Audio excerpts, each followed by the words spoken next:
gam thata ta Saparmena lole Delhi Bangalore lole Hyderabad azo ahong ki report ho cho agam chu abon in kan mel chi zo pona tamin mun chom cha gam chom cha hung khoma tuni thagau mai ti khom ne le pathian ni nam piu a ho pi na athu changai khom dinga hung ho zo se amuna nam ho le akhune ho ti taute i ho zo se ni ngai lu nau i lim nau che bai na bolu te mi tamatam hungai bin mi malena ki he zo poin kon kha chong thun thuna kap puma hung thung jong amin a ki pa the da na ji chu lam gam thata ta Delhi an jot pawa Mizoram an jot pawa ba le lai hung thung tu yin ka hung thung loi zan ha hung thung loi ki hona jong jin tampi ka nei bin hitia chu pathin ei vil na deu hi amun amuna enam mi ten a hindala lai mun an jut lain amuna nam ho hi mi wang phai hi bin kacha te ko ma ka sein tunin mi chol bai ho hin mundang khana pathin vil na hitale itika chi ta di vem ti hi ka gyale tun kan jong gari khalani akasolovin singal lang ai lo le khupi sunga ko na gam thajap jap dunga hung nom ho tuni sunday hi je chun gari tuni ni pi ni chun gari laile al ho min Christmas ni hi je chun he chun alading apuding in gari ka solovin hung lung tam hung lung nai lom jong ki hepoin igiala hile ki ho hi wang pha ka ki saben amuna kan amuwa jing kan ha kan tawa chule gam thata dal lowa kamu mi hing khanin pha na la do jinga pha salai munan dar jong chu a hi ne khosungam ho jong na hi je chun hit tabang nam ngai lu na le pathin ngai lu na Jesus Christa iza nau ingai lu nau igial kho nau hi mi ta mu theya ki tang lo wa amji hin pathin ka thang wa in na bon chawin chelai mana mi chol bai hon jong inam pumpi hung zo siu je sumin salam kan bol ve ka cha te ki ho jiben mi tam de bha akiti jiben aja tham lo la het lo cho heta hallelujah tai hung piano pha lo mi atam me a ho me ti kho het ji aiza hading do hon na din do pa le hallelujah amen nan sap sa ji do ji cho ki hon ka het the ne diu jang cho pai moi no ha de se se na ki gyal lo do he khu khum ho lin na ho be bem ho phate na ngai bi na mi tam ham hlom ham khat ve hallelujah samute na hallelujah amen hallelujah thit be angai so khub mi tam namo kêu ho in ko kêu ho dan ka design ho he na ya cho ta cho mi ta mi ho me te mana he no he ta ka ki pa ma ma jing tu jing ka hin i pha nu jong hung thing wa ki de he tain jong le kam khat kam ni cha he jong le til kho ne ya nang sei do nom ne ho ana sei utin tu ni hin gam thata ta ko na ho welcome na jong inevin chule zani lang chun special invite ai lo la ko na na kinein pastor thang ne evangelist pu zaum ta pathin ha chawon jong inam sunga ala bui na la ya alungi ma a he thim thei lo ho chu hung di we he ti zan la jong lang to na tun jong ong na la in to na hi malang hi ki ho ye hen a phachin nom le a he chin nom le a khul chil nom han an thamo ian lo jong le koi machani macha sei lo he pa jong sei lo di hon jong sei lo de a ji cho phachi na ho chi phachi sa de he je chun nam pumpi a phachin di ho so a ki kovin yam ta son ne ho jong a hung wa mila towam na het khawam yam ta hung khawai le oya pu son ne la loi ho jong helanga to na ka hoi pi win na hung to diu thu pho na hum lai ta le nang pho de asal son hin ve vin lang patima hung ka heti phat phat chu jesu mina ke phalam lo hela ye chu nam pin na ki nga oi ta na ki ngai cha wai ta za dang te mi dang te he na इजात की बापी लोते है ना साप पाव पवाई जीवाई की देमोवा क्रिस्टियन की हिया क्रिस्टियन ही ना तो जीरो की किसवा की देमा की किसवा यूट्यूब चैनल पो की सेमा हिता सुन जाना बोलते लो मी इदम दम सांग वाचो नम नंगाई लू ना पथि नंगाई लू ले चिही अमुनता नंग सोचिल दे अमुनता नंग थमा ननम ngai nam pizza ne ki support de hichi ministry through ipon ke personal through ipon nang chang de ipon nam pi issue he chi hija chu na apachin nga hon ke phalam lo hila numei hila pasal hila asar son langanan to sa diu tu na pakai mina he thei tanan phachit diu hichi wa chu hichi thupong hi na hin no do wanan phachinwa adi ilowa hi dan pakai o hilo pathin lagau vil na hilowa satan vil na momong ile nazara jesu mina nan no diu sa hung pot de hitiu tla ke hozo se iki thu diu he amen kyo han ka no win ka pati movin ka phovin 2013 April 16 ya pa na tu ni chan hi ka no ka phat no wa 2003 23 apa na 24 tu kum niung thing wale ta kai no wa kan phachi no wa April 16 ya pa na tu ni chan hi ki cholawa hilai muna kon duty ka po nom lo wa hi ne nangin gala pa na nu ma na ki zan na ding sum na pai mo ma na YouTube na sema cha chu viewers na hola chang khat chang ni na hola zani lang na kanau nu khan zanga na ga thala na ki pa ke wen hi chu ho po chu thu pi ai pon nam pi isu ki ti chali na le nai ta thil neu sa he ta lo he gel ne ma ei personal hai ta chu ki de ma ki sei set pha nai ta pon tu na lai mana nong phat chit de amuni ti te la na ngap chapon ai le na ki zan na mun wa go hotelang ti thil nga chu lup na chunga bol dem lo za chu helai mun dam na le voice pipi na sim sim ho chu hi chu pasal hi na jong kol ga ma kam la ya kol ho pathin ka ho sa le sip se no na za da wa in bulu wa dal po bili ka ti ho che mei san meng cha ka ti ho che na meng cha ta bang ne mi mei san gala ko na mi hap hap chu di la wa zat dang te mi dang te pathin hello ten nui zat nai nei di wa na nam na ngai lu na Christian di ta na hiya pathin ngai lu na hi le adi lo chu na phat chit de kyong tu nya he ke personal a ta ei ki ho na banga tham ding hilang kha ja sang sang ki boi de ta chu nam pi a dinga pa kai nei na ko ya la ya e bunu chu pathinin I hung vila a ho pi na ka za za chu jesu mina ka panai bo ai ya chu nei dem na ho jang ho ka pang pa de ong na kho ka poi ka ti tu jing ka dam lo kan boi pi za chu na dam song na boi pi zo lo mai the tu zan khuwa ka boi pi ho chu na boi pi zo lo mai the tu jing ka mi chol bai ki boi pi ho chu kuma jong na boi pi zo lo mai the hija chu wi cha banga ki hap mi bol lo ding in thu ta thu di ide ai le amunai phat chi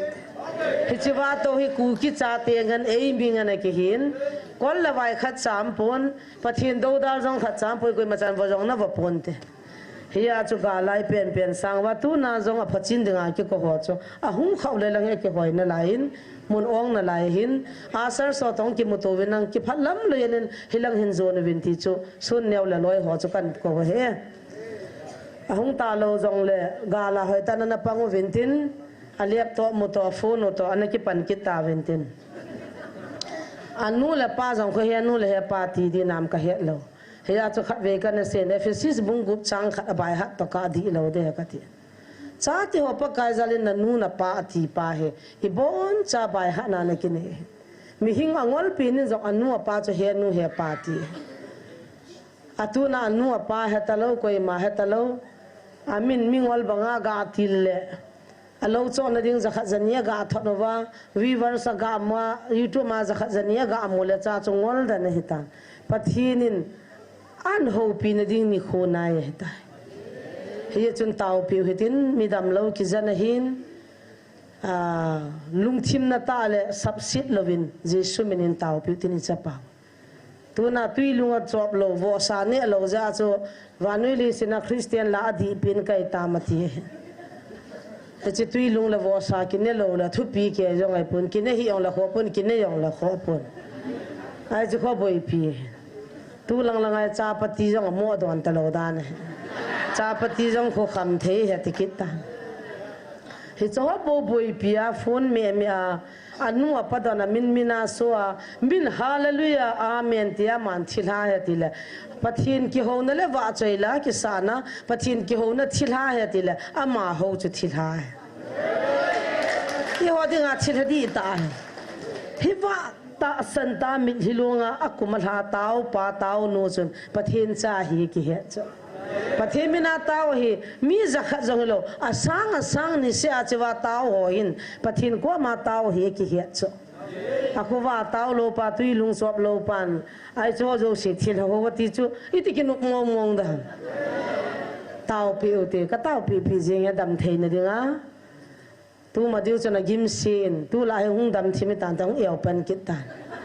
pathin dam na hin pi loi na he khan loi hen lang ama ding jong tau pi uti ti chu ai chu na he so ke imu so ke wai ja zania lai muna thupun ngai da akiko jong so video an sim kinen he thanglen se acha pa ba sa chu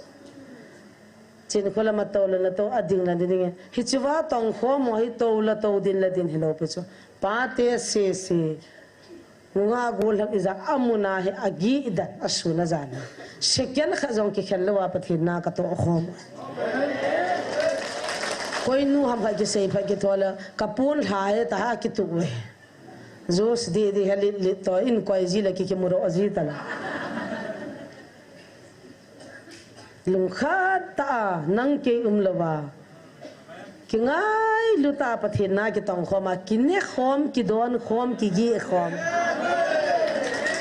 na vet nom la ka som ho heli mung ke kap do ti ka gi vom hung ve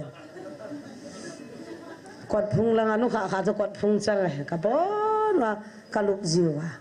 ka ha khuwa over ka tao khuwa over anu dan jan la jong no mong he cho ho chu nangin na mang jong mat phata pun na tin he cho ho chu mi dam nan sei som cho ka na lo de da ki dam min nang in la hin ki ju loi la chana pha he je tui long na chop lo ja jong cho iron va hi mai the na tin ipi hi jong le a ki ko ho chung chang cho kan sei chul da na ma special a ki ko je a chana he chu hin tin tu ni hin akit na a hi chiwa iso pi pau atol hapa adam pa so na mo so ke he o isia ho bu upa ka hin kalung chima ka hin dem chu hele chun atan jong ka demetis chi lo ting chlai mana kho ipi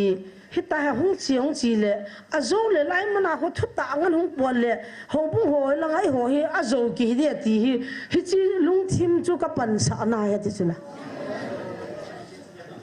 yang sit na khat le lung thim sit na khat le achin kholam ta bang chu ki hi le ti lung gyal ka nei ve ti chu a ji chun lo wa jong ka kun khom pi ho ko ma nang ka hindamin ina jong ka hindamin nang dem na ding la nang do na ding chu ka hol lai ta hin lowa ka chile I hung ki mu ne ti cho sampi ya lo pa ma chu kul hi di cho an mu pha na an mu hi di ya apo ma hung tol hata asang kholi ta bol la vun ta ki ma zina anam sit dan cho ke ni mi kiling kai han cho evangelist bola ke bu ka ne hon lo cho ji chu ilal to ibudu lo ta asang kholi ta ka ga wal la vun na chu asang khola cha vun be tin ta he a ki ka cha na ya tui po he cha a ui dan chu he cha hing nam ui khuna ni thum ta kai na be lo fix kala do na ka ki nui lo ya evangelist puri de cho achila ka sena ga lo ham ka he lo ha he cho ka ki yi so bi pa cho ka ki da han lo na nam cho hat wa ai le tu nai pi tin hunga e pi tam ka ti le heo kan pel zo ta poi dam no me tiong ka mun pathin na to zong ka mun yang sit ji a chu kan do nei bu vet hi ji chun so ta I thu gim se e ti so ala tua he kin thane na ka nei pon evangelist pun zong nei pon tu tua hi nazare jisu mina ino di hi chi gulpin na mun hi te di na film ka tele lo longa ka cha cho yung ki mut ta bang khana me ti so lo pa ma chun na anam thet fu ya ti so a hing nam lang lung khat ka za ya hi se wa chun ke nin jong thanei na kan nei hon pon kan nei hon Nazareth Jesu mina chu satan thanei na chu kan no hon he Jesu minin touch ka bol honin kan yon kal ha honin ka taw pi honin nei le ama cha pe ta chun hi chi a feel ta na kiang ho chong cha thei ta a jing in a hung in nei le a vun le a ti ki kinal de du cha nam ta pon agwatan a man jong ki dang sa a kina hung phan in al hon hin a kiang he na thim thim kina hung gi chatan he o nei sa dan han tan bel di dang ka nei po yatin hi chiwa ka pi tawin jingka ni han bible simin taw na na pangin hiwa testimony a sei nei le koi holu hangam ne he no wa a ho bu hon tunia innan zu ding hi na upa hi na jong ka ka tawin na chung thu ki sei ding hi ati bin a hung pu do tawin mit hilong pu minin na zone he o nei he thi min nang taw nan nin hai hon hi in ne ka chan ding chu na mu gen thei ka hin khusunga no do ding ti chu apa walo hin chula upa u ka hi na jong ei ka ta we sunday ma sa chana mi hing na sim thu dan ho cha be thei ti na ki che cha mi hing na bol thu ho chu ton sot gam chana hi lo ding ki chi ta chula pa pathin cha pa pathin lagau thing pathin mina a thlen no hi ya chu hold on abu hi zo mai a sar son chu vele chan lang na pa pathin cha pa pathin lagau thing pathin mina chu upa ol den ngap da aboluwa am ho hi na aka theu chu amin chu pakai mina patwang wa chu abol thuwe za chu thung lo ta iye lo hitam hiwana ga chiana dam sangin ana thilatun hobu hon luta ana ki bol dingat a hing pan hoi langa vet ding a hin sanga thi cha de uta cho pona nam dana mi adam do pa na hin khung ki le ki ta a ti ma angai ngai ti hung do ta a ki pa dana zia cha ta ki ko ya mi kap kap ma ai chi chu ko hona ma wa ma hobu hona ma nakali wal chana pakai thutan vai hom dem na amma ochu hichiwa hunga dam sang chun hichiwa testimony sei sang chun thitale athis hichi chu koi ho lungel ham dile lam kai lupo khatlani lungel hach ka phama ki khil khantin kalo hi be khantin kal lon kil ho ki pilal khante ativa buyu abona ka he so ke gari lon kil ho hi bui khante service on jong min sang som thum sang som ji lo lo ba Sunday ni le ne tai kyo bible chang khadi sim la pathin sanga dan hoi chi pile min sang som thum sang som ji ki sang chu a ki ka tha ni pi ni at ding bui ta tu nai hon lo jong sang po vin koi man jong itung po vin kum som thum la kum thum ka hin na pum pi ka pi doin pakai na ka tongin ka zum khapoi hallelujah an jong ka ngol khapoi ka dei den jong ka kivanin ka dei dei jong ka nei Jesu hậu sat na he ka se ji gen sponsor jong he pa thang khumang sang khat ni yo sin pa thang khumang na he de hoi lai tamam na ko new lamblen na ana dong leo cha hi ji chulai mi som li walin sang khat chu ka ne we na ta san wa ya gi chao ta cho chi wa hin na ho zo se hin Sunday ni se la jing ka se len ahung zo se mi asang a hung ki khom che ho hin ke hi za khat pi yong le ho dai tai ativa kurul thuma nei tai jong an ti kho chu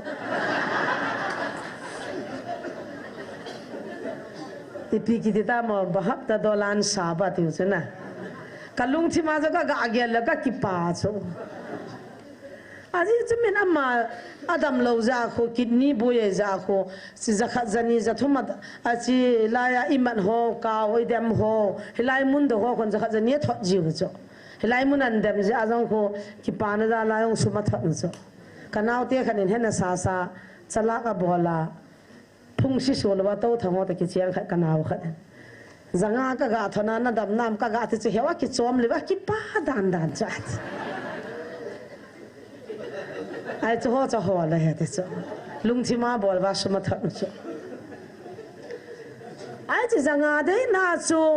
evangelist chin khulam thilha ata kai ta ka ki he kha pi jong lo am dan chu kai pi jong lo sung ping jong ke lo I khuti ho ko I pi ma ai de Adam lo ki tau pi ho amma thil ki man ho amma Adam ho amma tibu kim lo ki boy pi ho amma pathian ni na mo vil jong amma aki a khuti le thil kha chu amma thele chun tau na ki mang pathian thu dei lo ki ti chu pi ai ta chi chu hi chu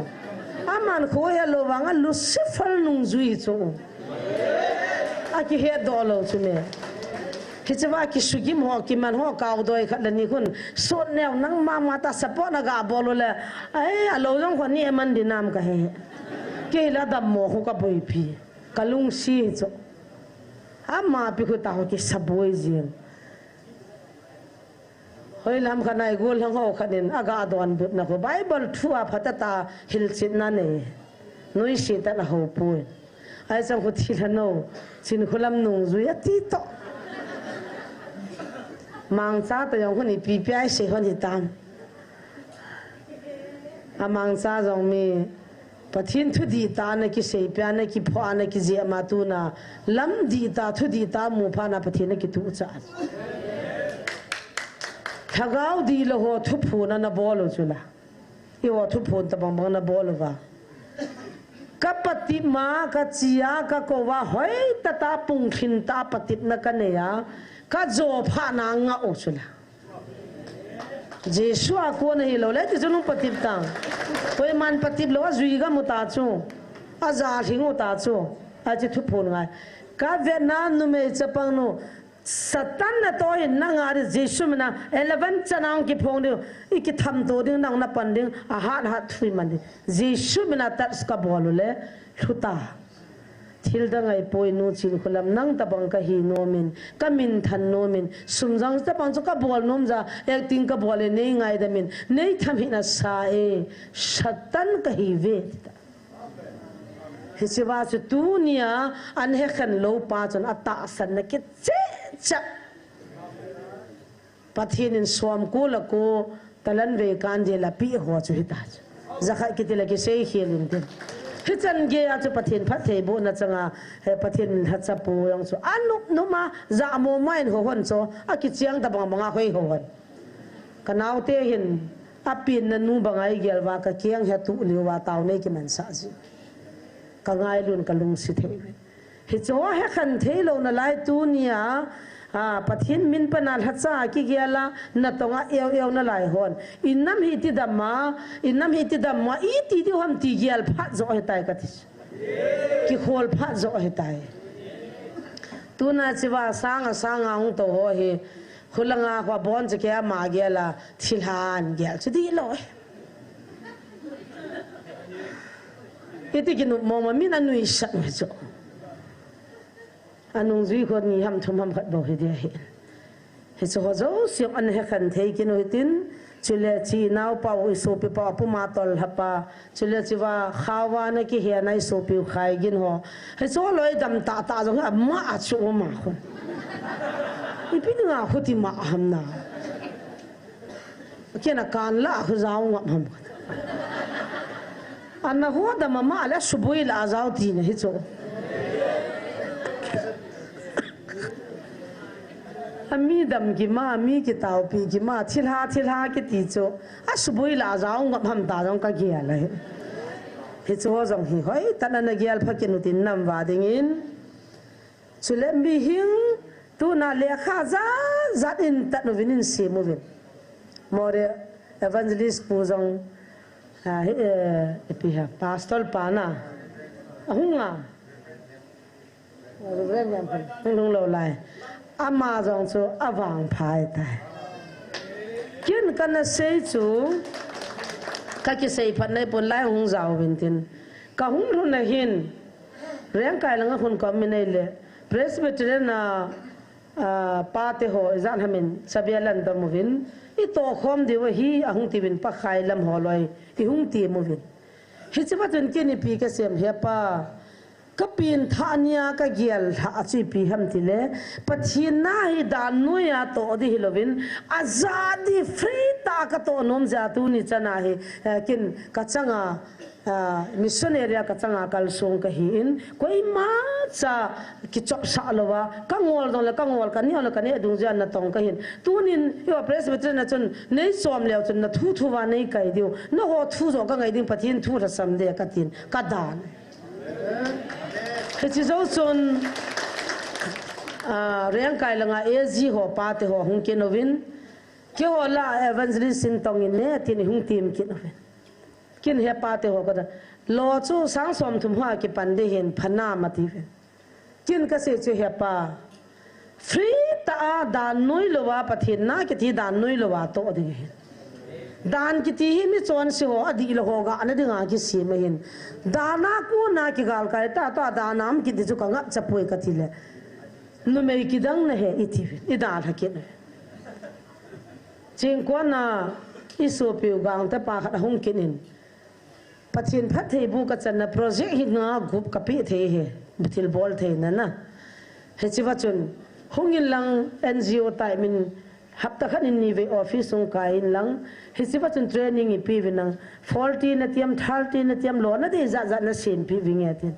sum hol to pathin na to ki kot ngai pui kei kadam sunga free ta pathin na tong da ki pi do kai zin nei he thi min lang na pai mom le na hil na vinge kati kanom ki po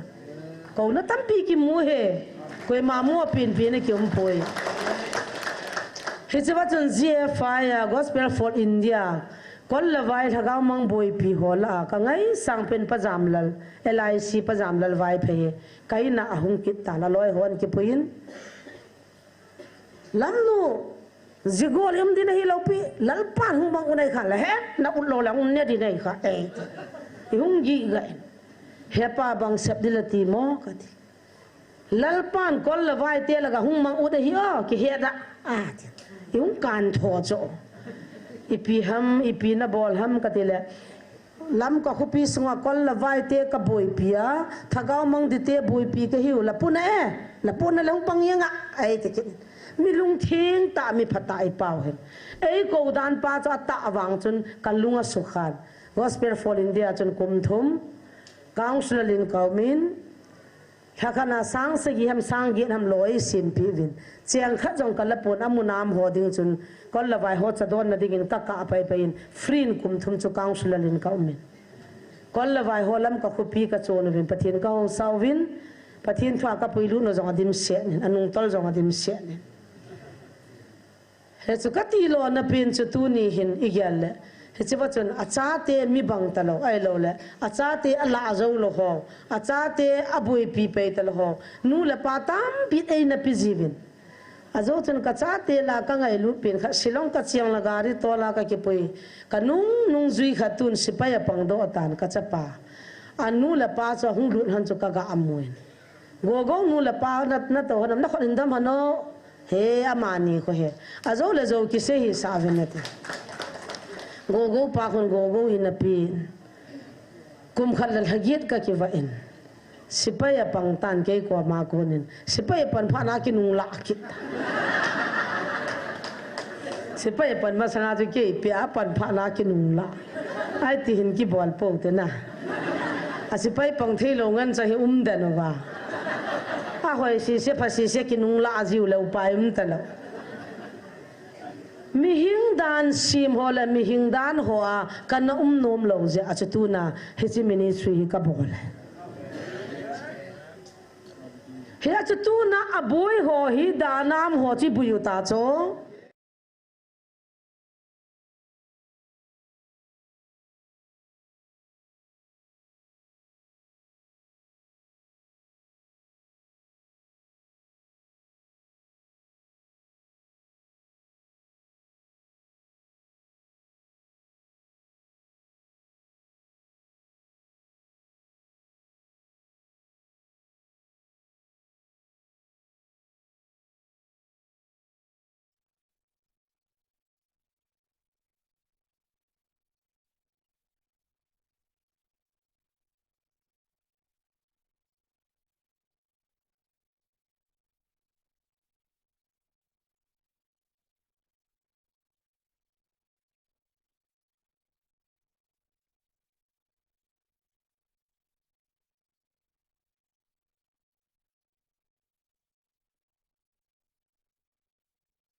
za to na la pasal lam nga ma ko do a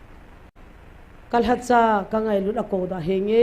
pakai ta a vidu lo me ta la dil swami hlunga ta wa he pa nei het ge ki pe ta taw taw no jong aman sa am aza so na ho bung sunga gospel ki pa na thu phale ka ngai lu na thui hang sa min lang sei do in na ti tu nia he sei do na ti ja cho i ma pang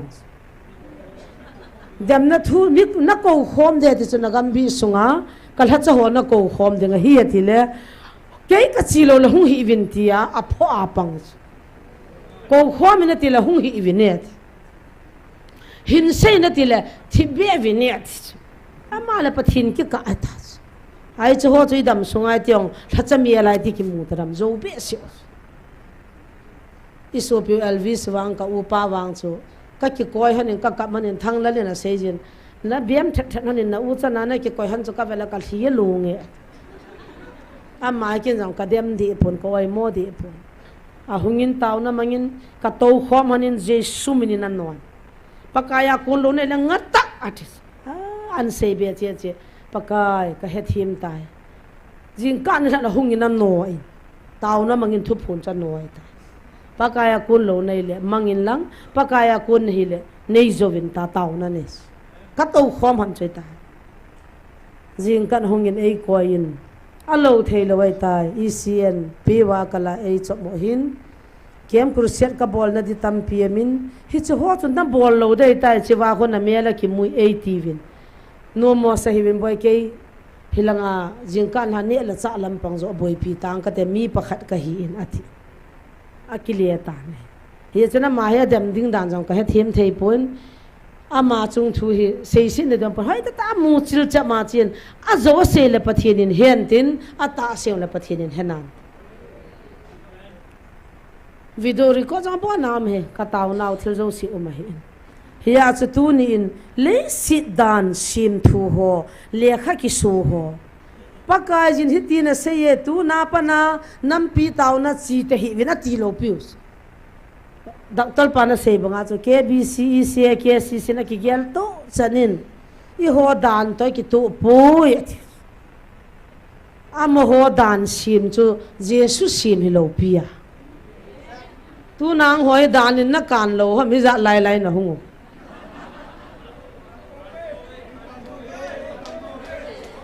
mi asang a za hi dan in na kan lo pi cho kyong dan in kan lo thilsi ka bola ka gu chat ka la chana zula sa ka ne akham the ka bola le dana ni koi tang dana kam di chme ipi ka su si na dana kam do no chi zo khu za nu ma hu do lo an ku te jong hol do lo zu zu hi za nu ma dana jong koi lo azu kham ni la la tui bung hang khu ve tang no zan la jong zan kim langa evangelist puto taw na mang puma khupi sung ka ga vil hon che nunga aniaw cha cha an khamwa na ke koi re aru wa pasal khamwa gari al loila ka vel hona ta hore kai loila na ka chi hona itabang boru umam ka ga vel hon kidang ka sa da ai cho ho cho ki sutup lo ki don lo ai chiwa no chi zo ho ka boi pi han le I PPI ho kham the ho ka boi pian le PPI ho bu kham the ho ka boi pian na an ngol ro phala re ma ka ka tha jiwa a phat ding ki le ro counseling ki bola ki pin tha sa rehab center tam che che jing ki pa de lo pi so rehab center le khu pi sunga khat am jong la hun se chume kham the ne tam ti ne chu koi ho diu ti ong tu na pe wa kal da nam ho chun hi cho chu da na koi tang no su tup tang ho bung sunga zu don san ne ho zu kham ho zu zu ho kham thei ne ho chung chun dan chu pu do tang KCC da nai poi KBC da nai poi ECA da nai poi zu kham ding kham thei ne da ni na phal poi zuzo dani na phalpoi no chizo dani na phalpoi dibenang jimenang simla leo chun hobung mi pi ho chu khacha cha zuzo zudon kham theiniam te hiweta nanu te hovin ne san he no na ku wa thai wa khai ni mo mo wa agari ne wa zu po wa hoi langa zu do no ma mene na sap la yo la ai to to hop so mai champi le na ki pa ke yu wa na lu thai ke ya ami wa mi hilonga min hallelujah ta pathin hung bia la hung ta wa ai cho chu da na na koi pathinum lo nai sa am na don buti pathinum he aden tu ni pu gin khusim jong kabin pha nom mi ki dang su a hung nia hi lam kai tam ta to kho mo wa a keng he pela ps a keng to ta he sa su ta na het di kalunga mang lo lai phone na mi a keng hi sang ta ra he pan ka naw na keng chu koi sa tong phone jong chu me hi tong hầu hết cho họ là năm năm cái hối tàu không một số mẹ cái nào cái giá hết chân kia phải là xí lệ lắm cái liên tạ hết hầu hết cho liên tạ hết nào kia hết chân discipline rồi này lâu chứ là lúa bùi bầu số liên biên này hi khu hiện khu mang ini khel khan ta bùi bầu chứ mẹ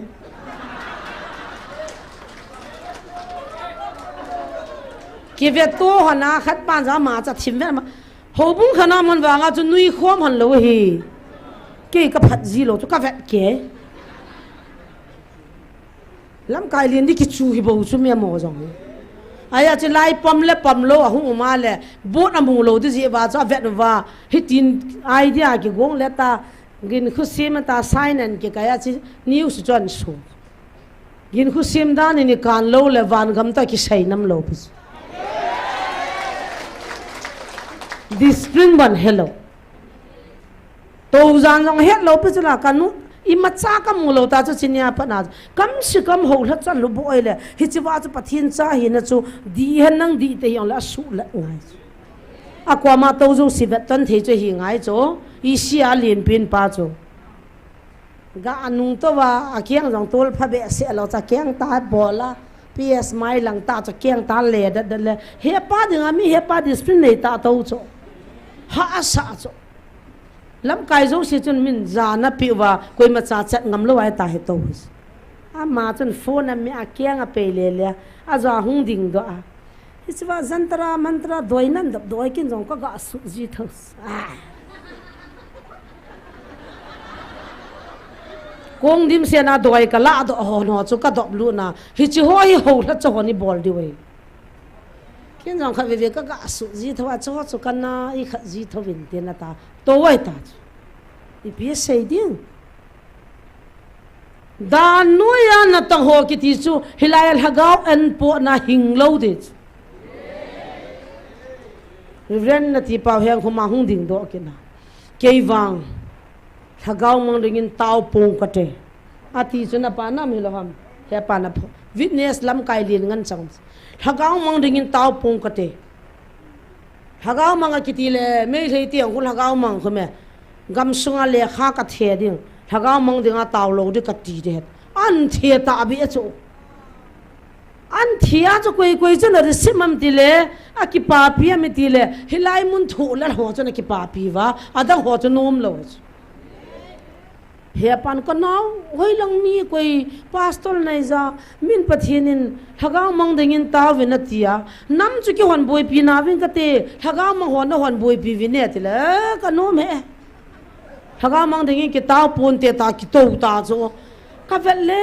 alim ta chun ka vele ka pu na dan dan cho alu jang chu khot ki koi na ki taw pi la ka lungam cho thishan phul ta na e hoi moi nu pai pe ta di la pum du ma du pha cho i thamai tàu niu nu khat tu hen hong khana ko lung giat aniu cho hi chi ba chu kam mi ta ka phot chi nu cho i tin jong hagau min jong mu thei pung ka ti hagau ma dingin ta bu ving ta anil jiang chu ki dang ka sa tu na le khan so khu ve leo chun pathin in hitin a sein pathin na to hiti hin ti a hil chit lo pi cho aung boi pat na we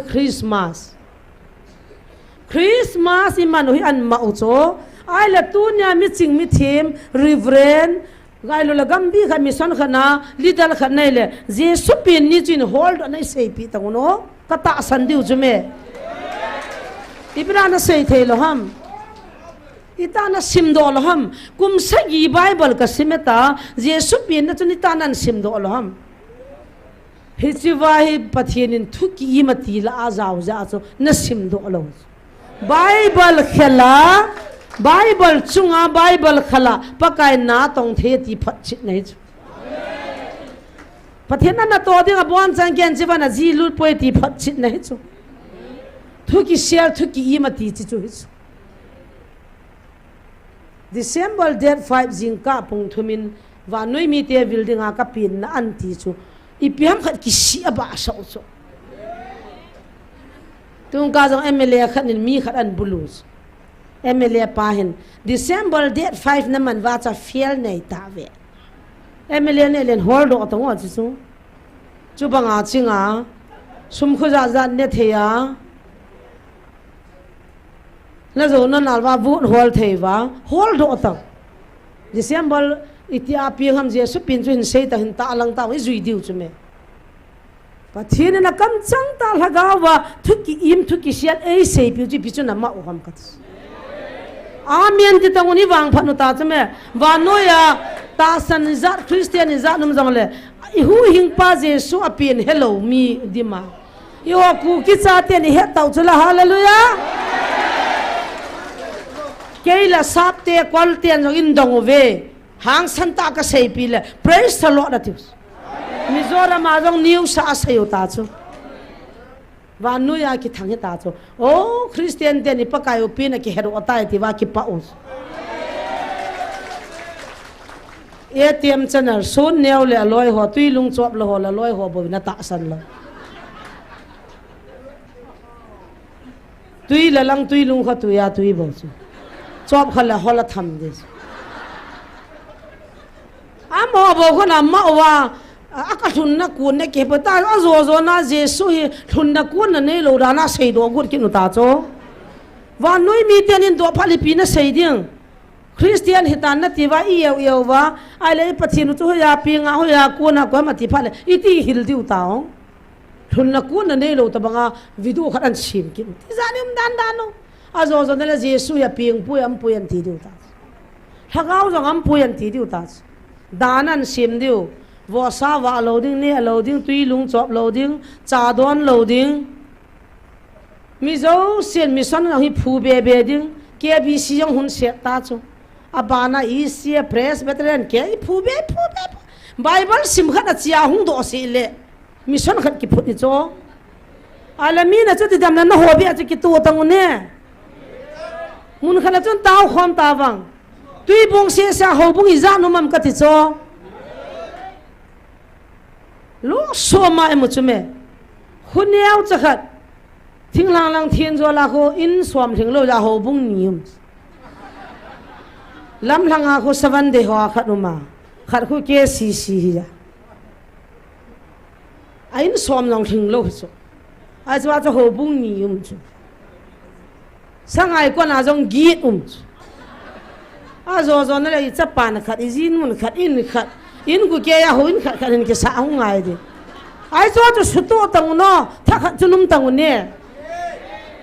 ke bi sia ke le khama de te le nam pum pinum ta tau hen ke si se de te lam ta tau hen ana ho ban ki to lo tu malama on khole pasol on khole hichi ta sunyawati pau tui lung swap lo pa hung kinil chu ana na samong mong chula pasol on kho chu ka pa cha cho na ni kho thuang kinil hana to ai ke in dem pha nai pang khom kin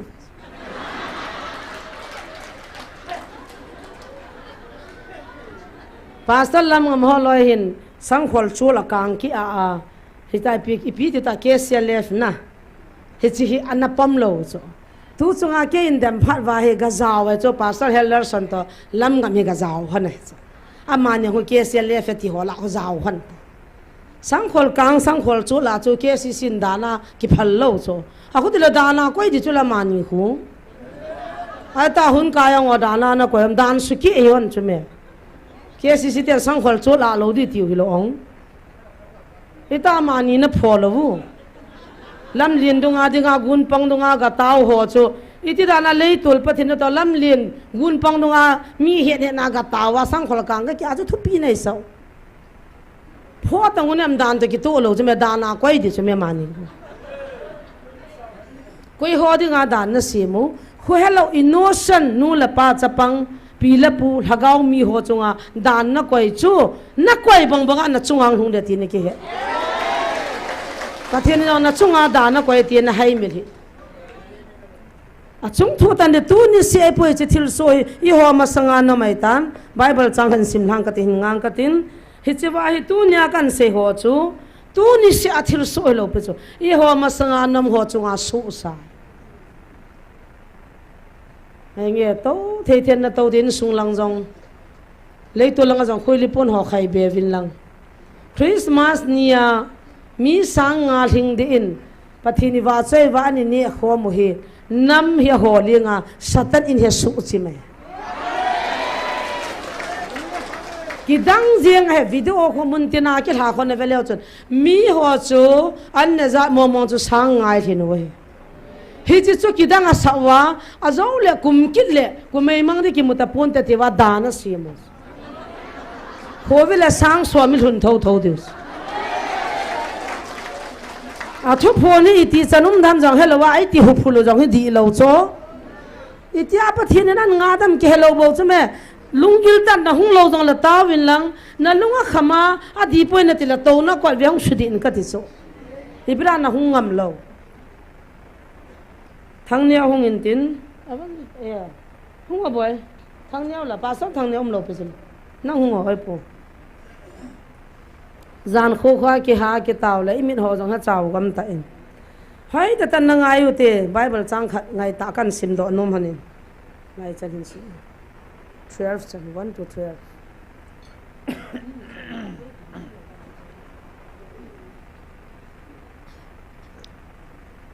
X bungli sol sa te bungli chang khana kona somlani in sim nge athu pi hi lam kai ho ki khop na Peter le John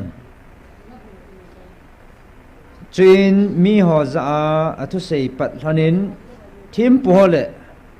hoin vai pu chu sadusi ho to achung hona achu vin mi thu a hil han le Jesu wanga athila a kona thokit thu a hil han ji chun alung phamon he jengoi chin amani chu amanun nila hi ta ji chun ajinga dingin mi hen na ina akhum ta ve ai wangin athuza ho mi tam ta in ata sanun chule ami za chu sanga jen he ve chin a ti na hi ajingin awai po cheng siu to au po cheng siu chule dan thu sun ho Jerusalema ati khomun chule hia chun Anas thimpu chungnung to Caiaphas hi John hi Alexander hi chule thimpu chungnung in kute chengsi to aum khomui chin alai lunguwa amani chu atungun ipithunei nale koimena hi chihina bol han ham tin adangui chuta in Peter lagau thingin adim senin azauwa nang ho mi ho vai pu ho chule upa ho tunia hi chi michat mo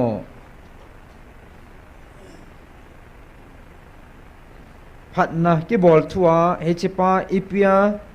iti ki bol dam hela hitam tia ei ke donga ahi ta hi le nabon chawin ki het chiun chule Israel mi zo sen het chi han nang hon thing pela na khat beu Nazareth Jesu Christa pathinin athiola ko na akai tho chu ama mina chu ama hi na ngowa dama dinga ahitai nang ho in sahon na dei mowa na payu sung aninga api pina panga chu ama hi ahi chule koima danga hu hingna aumpui izina mitile vanuya mihimla hu hingna iumna dingova kipia mindang amindang in aumpuyati the Lord. Hallelujah. Adi be se na. Hoi, ta na simpan na in na lun phan le. Na tha pang de he. Lam kai ho ki khop na pital le zon atis. Hichiwa pathin nung zui pital le zon hin khwa so do chwe vin. Mi ho za athu sei pe thonin ki khop na ina. Jesu hi juda gol hang hi pathin ai poi ta pang ho chun. Pital le zon he do cho. Aje chu pathin ki ti chu mi hinga hung thei lo ding hi. Amai mi hinga hi thei poi. Ping jong hung ping lo de ativa. Hichi upa ho sadhu so farasi so pangu cho. Jesu hi pathin ai poi ta sei lap na ding a bui chamoy. Zon le pital hin Jesu chu pathin he ati hon. Kinil bau tam na ki boi nam ta chu chelai mo na chu. He chelai ta chu ipiham mi na ba deng dung na num he na. Pathin thwa ki hole ma hin zun tha na langa khona min langa zanga min hilanga to ho ding lang khona min lai wa deng dung bol po tin na. Nge je chu pathin thu til kho nei nei pathin thu hinga hin jaw tin. Hilanga zun so ho ding langa zun bu amen nu mai ho ding in langa hin. Langa malanga tong si seding in langa zun tha na min hilanga sai na tong si seding noi langa chana min hilanga to ho ding in lang khom me ane heu te na le langa khon ol cha cha na ninga ana chiu tin hichiwa pathin thu cham cha anangai khom te pital le zon in athu le agim na hichi pha lai ta e tu nai ho ta bang banga bu yu tin yo hin ka patimin ka hemong mongin ei simpa Nazareth Jesu ka pathin chun kukin nammi te ei vilo he ka hung de tin hungin satan ho hen tamin thil ho a hen tamin a eng bolin pathinin galum ding am ho ma maung ki sei do sain tunin gal jong amin pathinin hagawin ei vilati chu tu na mi asang ni phat chin chu upa ho lam kai ho good ho tis ama ho hin tu na chinam mi te hung vil pathe nai poi tu na chilai hung i pathe nai poi tu na hung vilo hi thilha he ko puru he shiva he ti hi chi thu jang za ve ki se hitam tu lung chop lo pa khona vel velin an sein eta khu ti her khan mo ham April 16 nia cho vantil gilo te ni hi pathenin a el kale ma hen hona galum ding thuong sei do sa gal ka bol di wa hitai nana mo sumang ding ka ki gutawe nana mo sumang na dinga galvon na chu na sei pi winge ki ho ko he ku ki te hi pungka ni sunga na ho bungo na nam mi te hop thuma hop ni ka su mang diu hoin jong jan ni ra som nga wal ki hal hading hi chi de nga chu na mel ma diu wa za lin khat ka za diu he na nam mi te sei pi loi honi ni ti han chula tu na aki hian hi thilha kai hone gal bolding alam kai na mel ma tevin a ho pathin chu kai honin na pathin vin kal kal ma e hian na na kyang ta noi wa ki phung ding a in skole ibida ma o ham tuilung chop lo pa ni bida ma ham ipilai ta cho ma ham ibida chila e ti ham chila a kyang ta noi a chut pha chi ho hi chula al kalama hin hen chu he pa he chula gala ei bol gu teu khuna sawal win a ho apathin chu pakai na hen tum chu me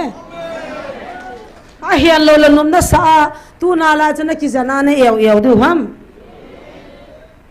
tu na na kal lon na ki pi the lo ri ta chu gal sunga na boyo ta chu pastor kha jang singa langa sum thu ma na chi ka ga ri sim na ding sum ni pi vin ne gala min suma ke mutapoi te wa boi ga moni ade nei lo ta kyo ba an ka ngol wa ka taw koi ma chako ma sum ka thum lo koi ma chako ma kan thum kha awam nu te na chang mai na kol bu na si apum kha nin choi pi ho ka ni au chula no wa zo si jalin pathin ka thang ba gal pi dinga hitai kikingo win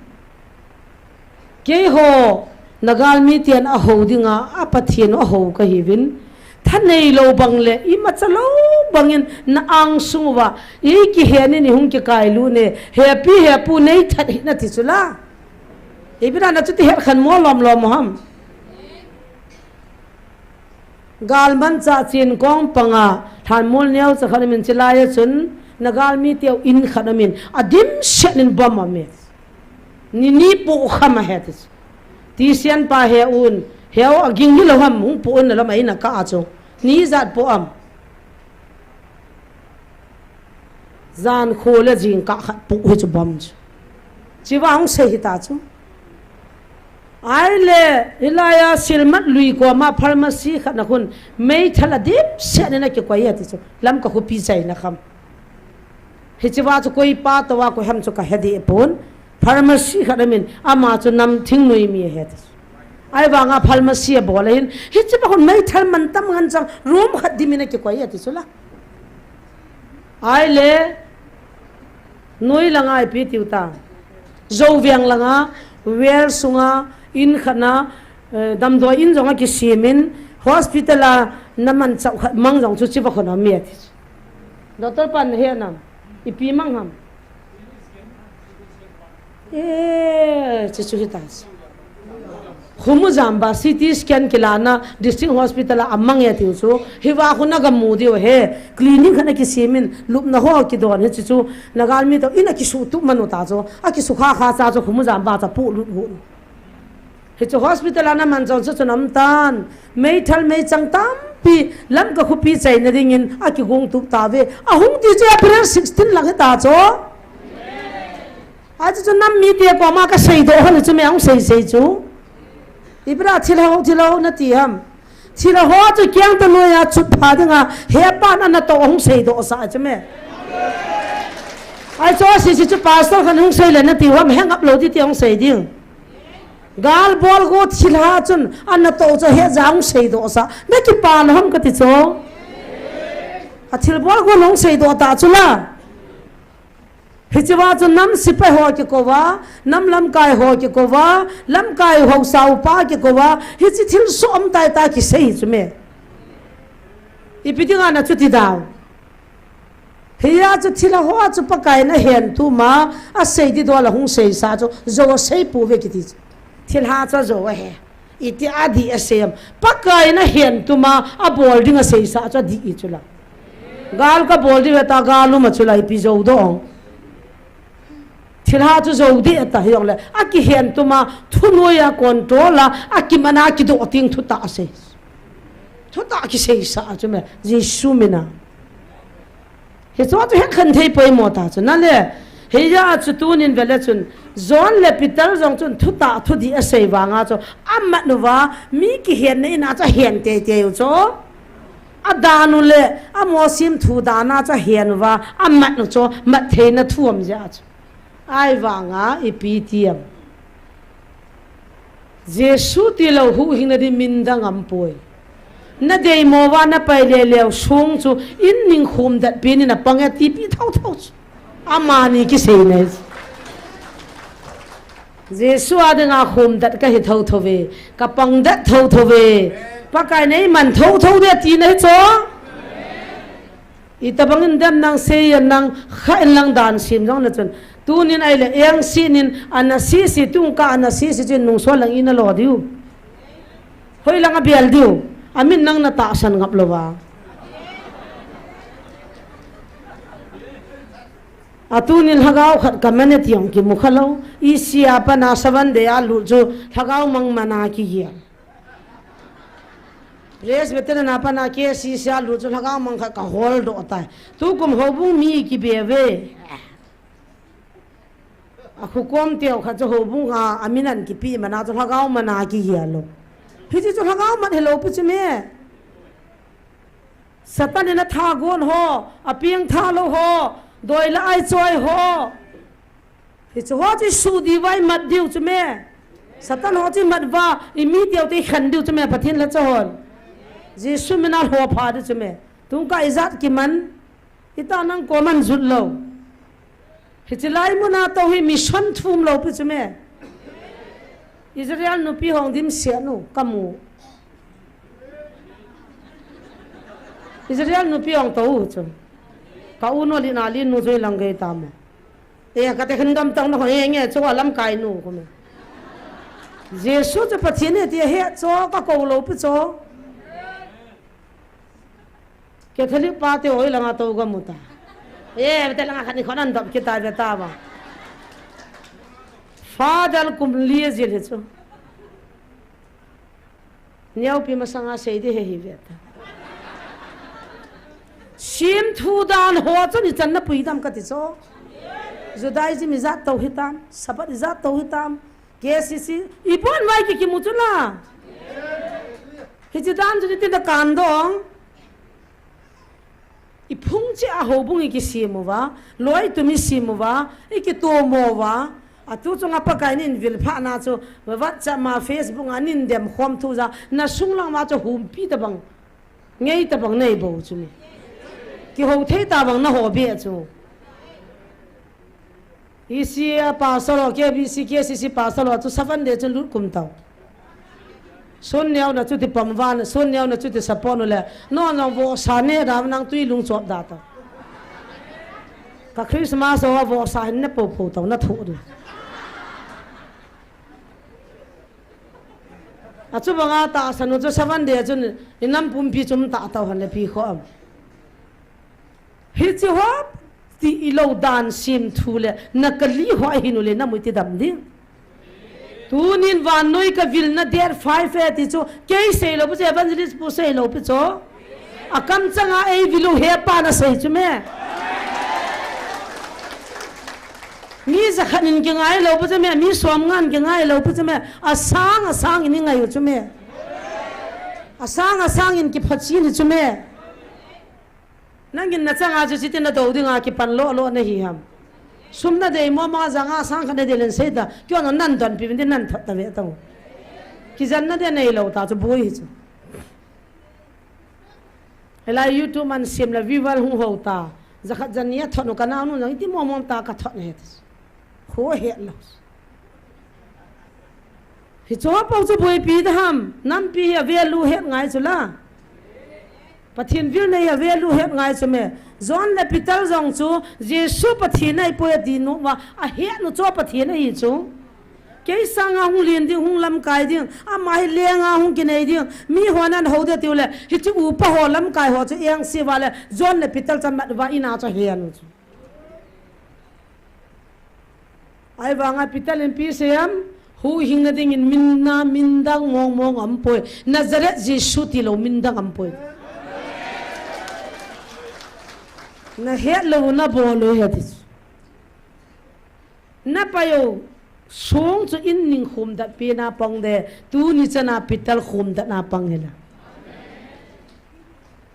lung nia lo di chu ye ho ma sanga nam thim ga hona thu cha yu ta a thu gim se no ta chu ama no va ina kai lu no va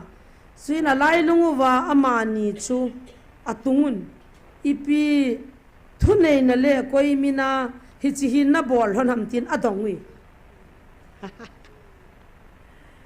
ipi thunei na le koi mina cho hin na bol hama ta anadam lo ho adam cho ma o Jesu cho pathiene ti cho amma o Nazareth gol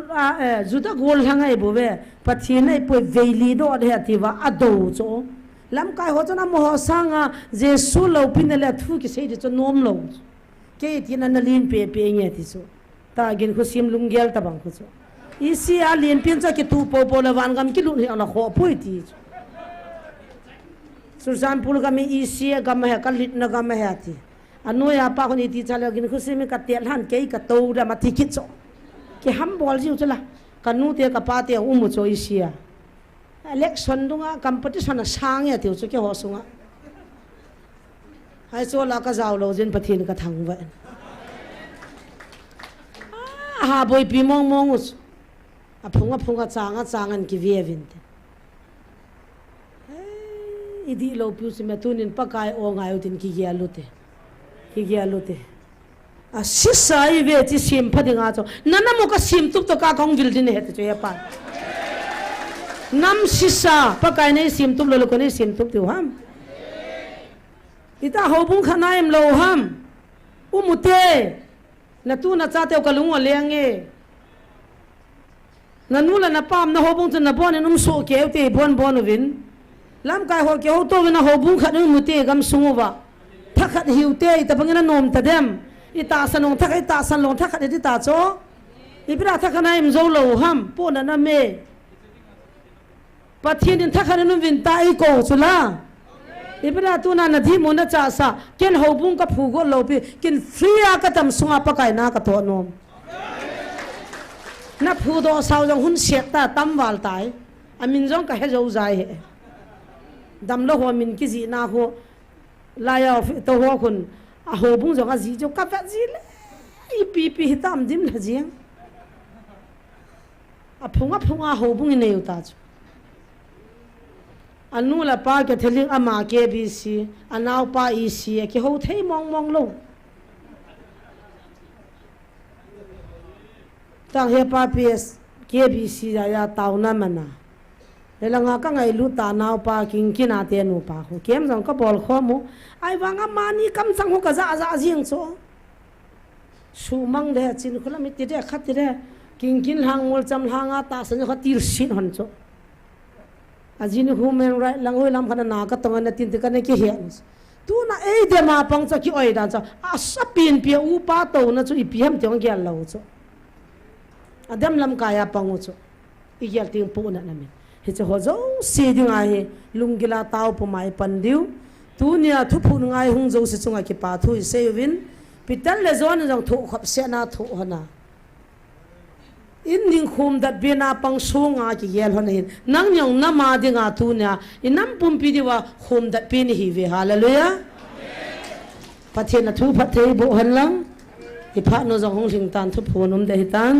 hi chan chu tu nai ki til kho nawi sei no mu hian lang sel kher sei walam le pathenin e ngai da man I sei kha ho phathe bo pi vintin ki pam mong e na taw na cham cha ga ne te dinge pakai ka ki pa uve ka phan ho da ma ka chai the ta ji win nang ka thang vai lo pi na hung changin lang ka pha sung wanang ma hong ki choi sangin na khun na kaung ki hanun na min thang va in alien neu lagaw la ta sa lung mong la thong mong e to sa divin na zret jesu minin ka hung taw ve amen so hong nyao so la ku ding ai pi mo na ti to khat ti to sa ji to chu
An tau tau te, an sabi.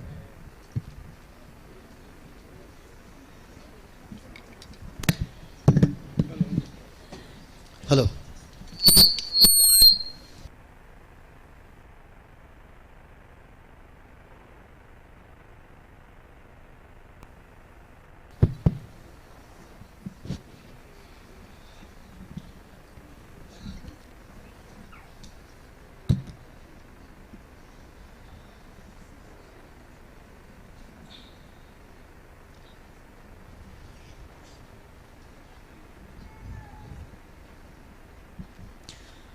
Ka ngai lut ta sa le lagawa ka cha te building en ke ma ka hong tai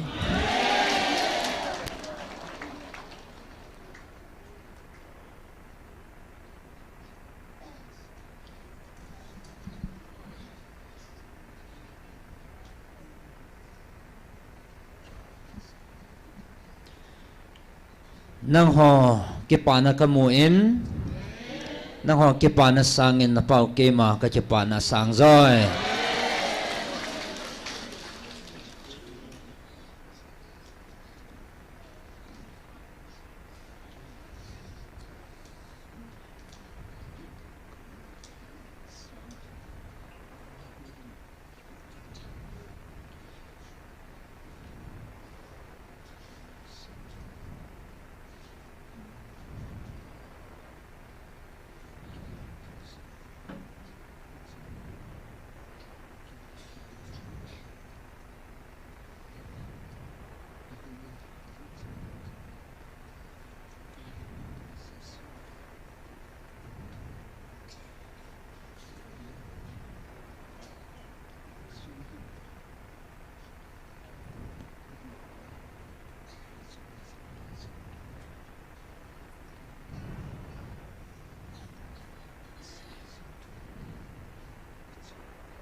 tuni hi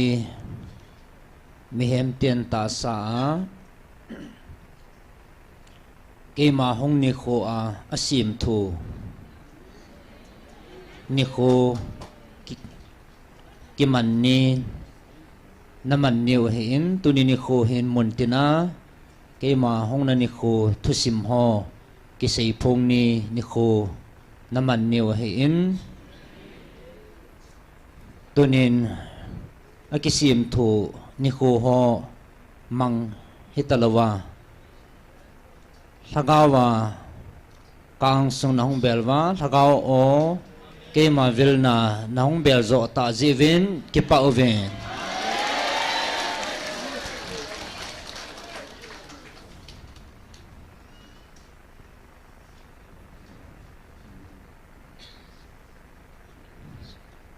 na ho dingin lagawa ka hong vilna ni kho a naman ta zo jivin ki pa oven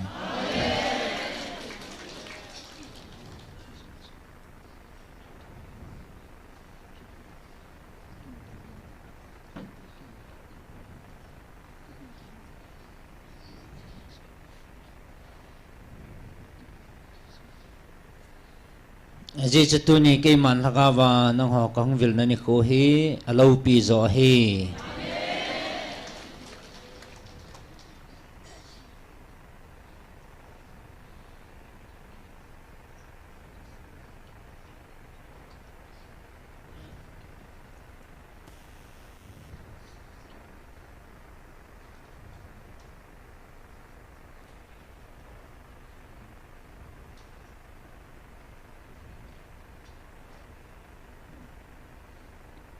na ho dinga ke man tu pha ka hin pu pi na he ve ke pau ven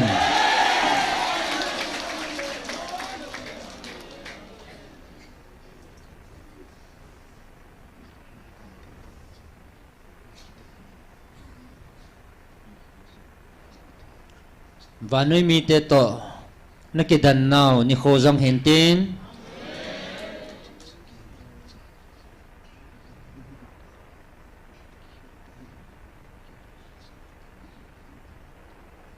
ji chake ma cha te chu vanoi mi te to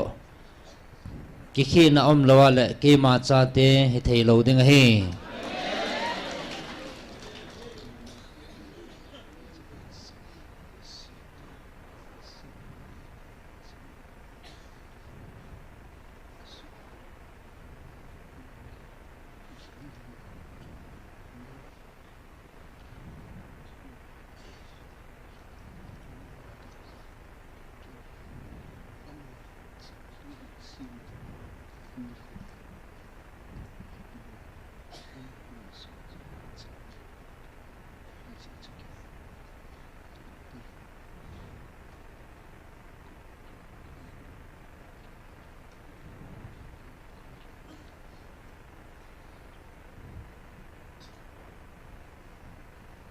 tunini khon ichita sadan kisim thu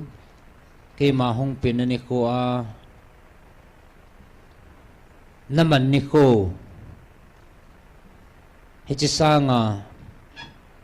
thagawa keima kahung vilna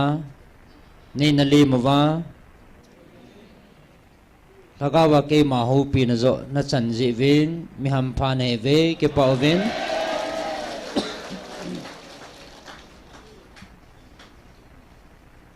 tunin hi dan ki sim thu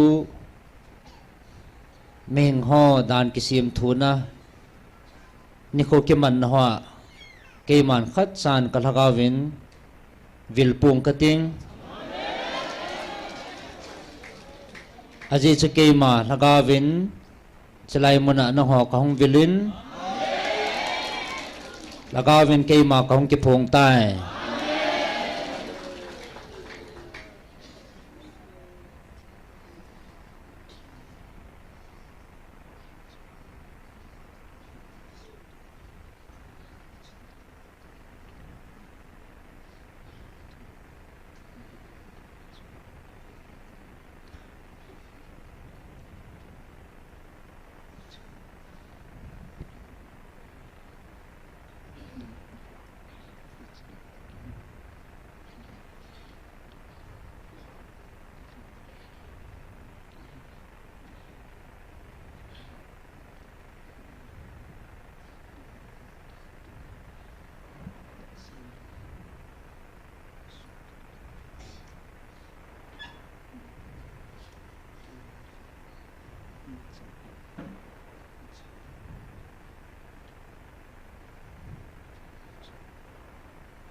tu ni ming te lungge la lung su to a ke ma hong pin ani kho a ming lung su to a ke gut na le ta sa lung thima ki cho tho na le thanup na naman naw ni kho he bovin hin la nang hoin ke man ta sa kong pin na ni kho di ta na mang ta vin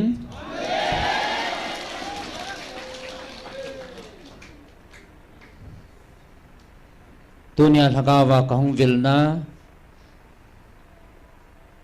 kema e na lam to a kacha te mi ham phan he ve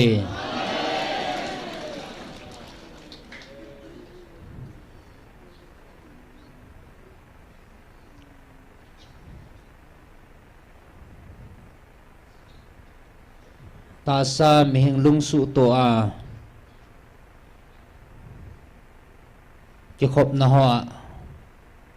ke ma ka lunga lei pon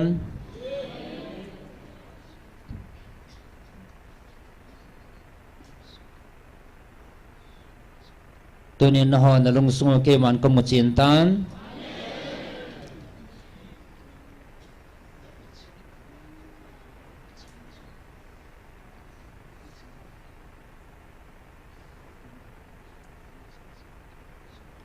na hoa ke pa na kamutan ichu ke ako na van ke pa na na chano hin le ako na ke pa na ho poi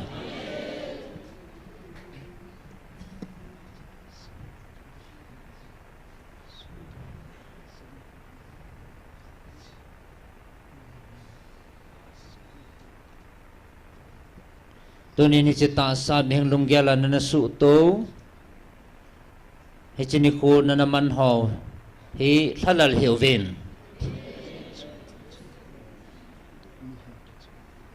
aji chini ko ho hi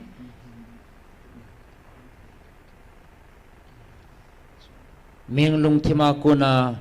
kicho phul na le kithanup sa na dinga ming lung thima ko na su to hong ki gong he bovin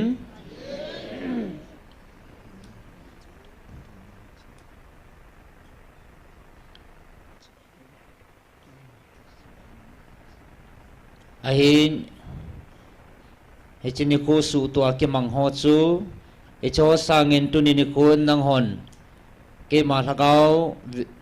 vilna na chang jota vin ke pa ovin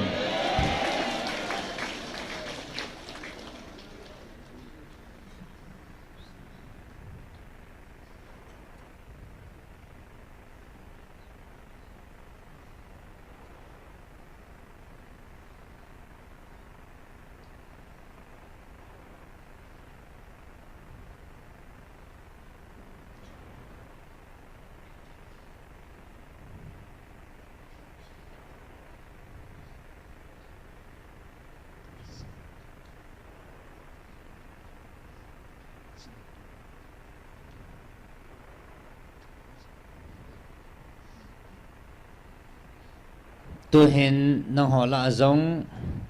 hi chita sa lung ge la he chini kho thalal zong nom na lai ve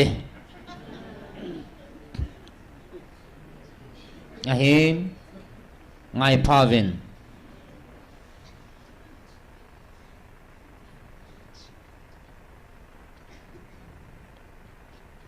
hi chita bang lung ge la chun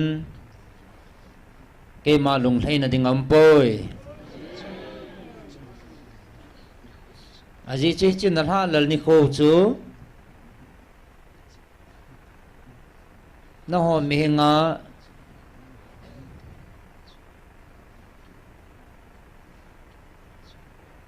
no ming lung ge la na lung thimu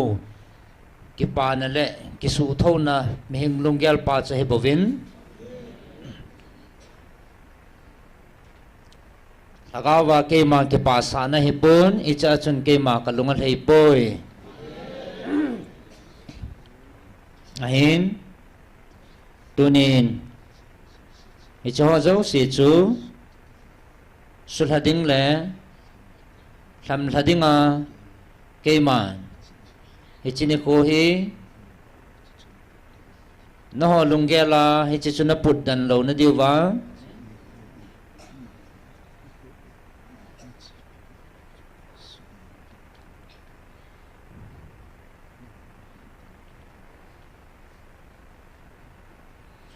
hichini ko na lung thimwa na halal na ho su pe na dinga no ming lunggel thanup na ho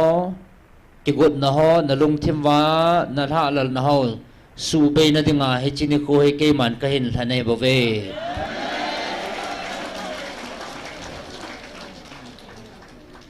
aji chatuni ni ko he thang hi leng ke man haga wa nei ho ta sangwa nata salungai chanwa ke malung na hol diu chu ke man ka mu he ji chun hi chu ke ma ka nom pon sim thua mang ho ji dan thua chon ho to na ke ba diu chu ke ma ka nom poi ji chu nang ho ke ma cha ten heaven ke ma cha te chun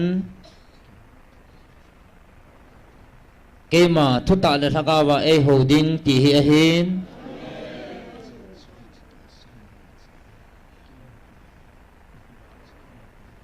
aji chu hi ji chun hi chi ta sa lungai chana ke ma nei hol diu chu ke ma kanom pon thakau le thuta ke ma lung na hol diu chu ke ma lung lam he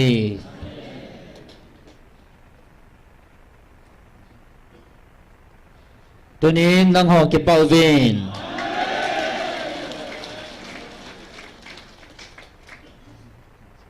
aji chu van mi ten zong van til thing hon zong tu ni ni khwa he koi ma cha muntina keima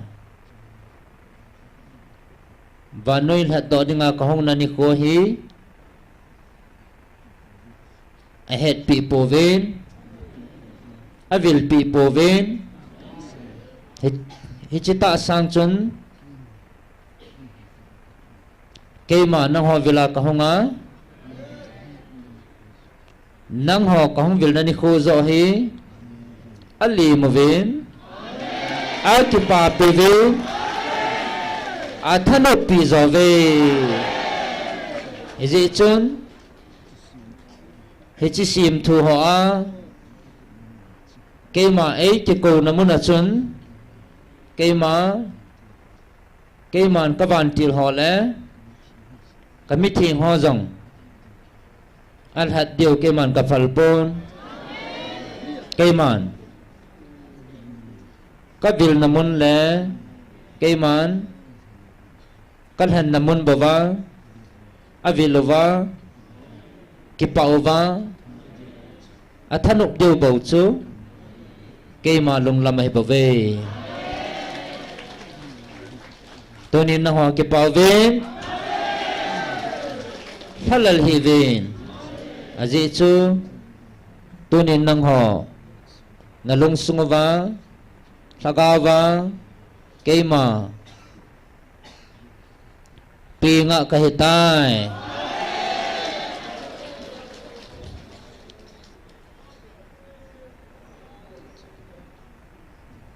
aji chike man nang ho vanoi kathato ding ni ko a hechini ko chu keman van til thing ho le van mi te to nang ho ka cha te naman kho mo hetan ahin tu ni kon ta sa a amoh lung de ya akil han na ni kho vahin keman nang ho ka vil na ni kon ka chan sa hetai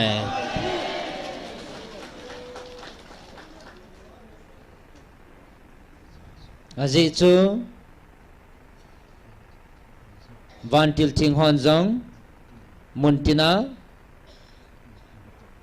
vil puntin sapu ventin sol pong kating keman ka vil na le ka o a nang ho ka ho pi na hechini ko le keman ka vil na mun tai lo keman amaho sol pong kating kema mundanga that sa ponge aje chu hat chunu na pathin na pao kema lung thai na le kavil na mun tina kavil na mun tin bova kavan til ho le kavan mi te ho bo vin ake pa piwa athanuk pileu he bove ke pa zovin aje chu hichini ko he ama dingin sim thua keima kahong na ni ko hin ahem nang hodinga ka ngai lut vil na o ni kun kitiding ahi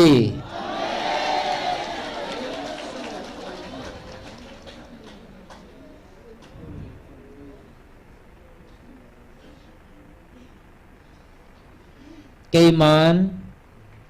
nang ho ka ngai lut ka cha te ka thua ka ho pi na Galatia li nasim la ngai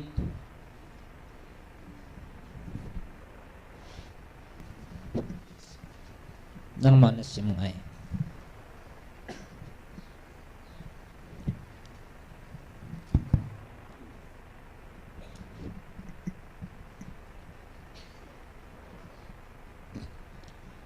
Galatia bungli sung anasim hite anasim nge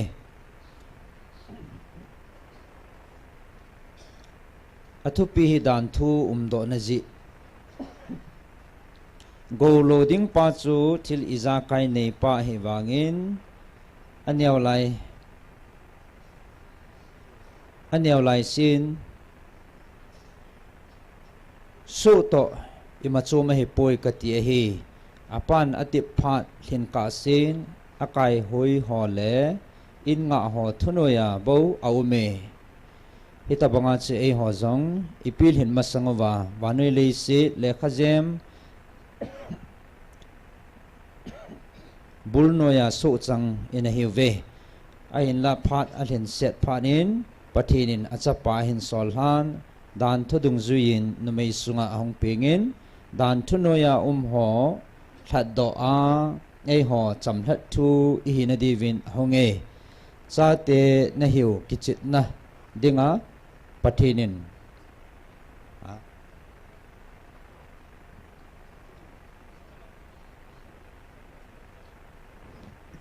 en la pathing set phanin pathinin achapa en sol han dan thunoya ho that do a e ho chamhlat thu hi na diwin ahonge o chalam thu sorry chalam thu hi na diwin ahonge cha te ne hiu kichit na dinga pathinin achapa thagau chu ilung sungwa ahin thalu na aba he pa tia iko jiwa he itia hi ji chun su ne hi tapun chapa ne hi tan chapa ne hi ji chun pathin zala golo apang ding jong na hi tai polin galatia mi tia kho sa pathin ne het masangwin awum dol monga pathin hello ho thachan na pangui tunwang pathin ne hetawin lam khana pathin het zong na hitawin ia tile sunlal thasamta dan thu le khajem bul lama ke he ki na abul lama su na to nom kit ne hevem nang hon ni ko phabeb le tha phabeb chile kum ke he chin ho po nani jive nang ho dinga ka to gim na zo si mo na hi sa deu kati azai so pite ke tabang hevin ke zong nang ho tabanga kahi nang hon adi lovin nei bol pove kata sa dam mozia ke pana thu pha ka hung se pi masa lo na het saw he kata sa ve si chu nang ho dinga patip na ai jing wangin thet le ho in nei bol povin pathin van til bang ta le Jesu Christa bang ta in nei sang zo ve chubanga nakipa naw hoi lam ba hetam chubanga nakipa naw hoi lam ba hetam hi theile nami changte niu ke ya kal do a nei pi nom leu jing u kichin ta ka het tu jing a hi thuta ka sei pi jiwa nagalu ka hi ngam hetam mi ho chun thilpha dinga na tom ngai piu he poi pam se dinga bo na deyu ahin hiti ho dinga chu na tom pan pi bolo a he bove ke man ka pi pat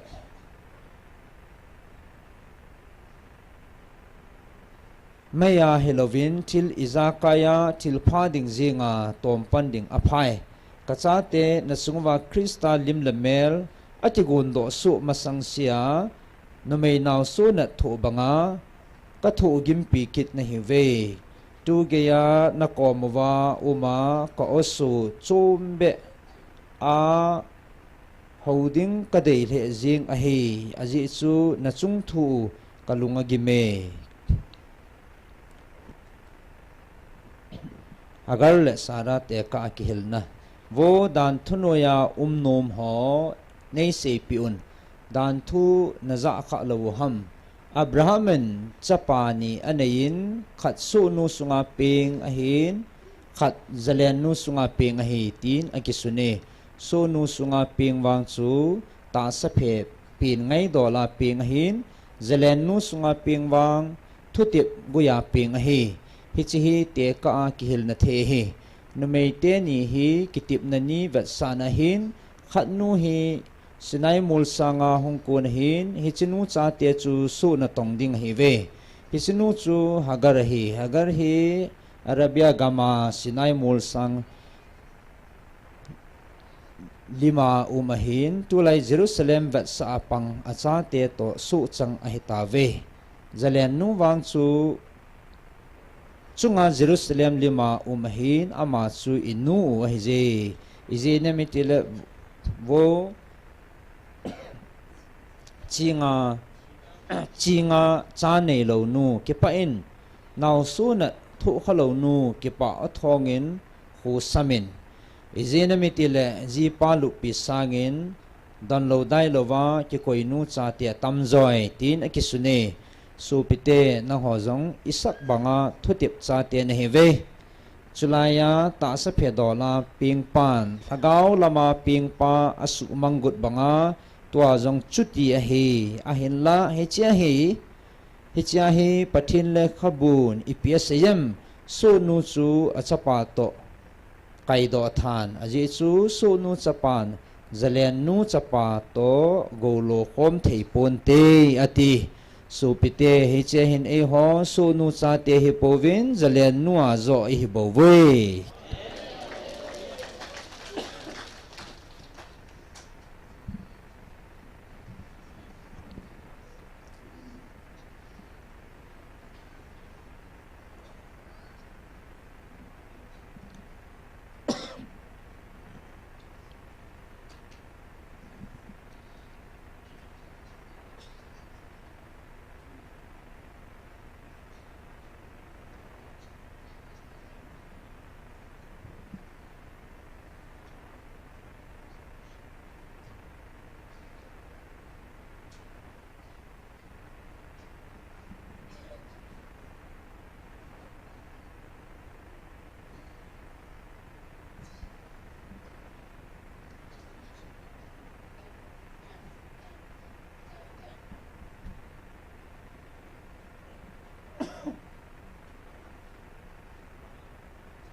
lunggil ta in lungkot hong pumin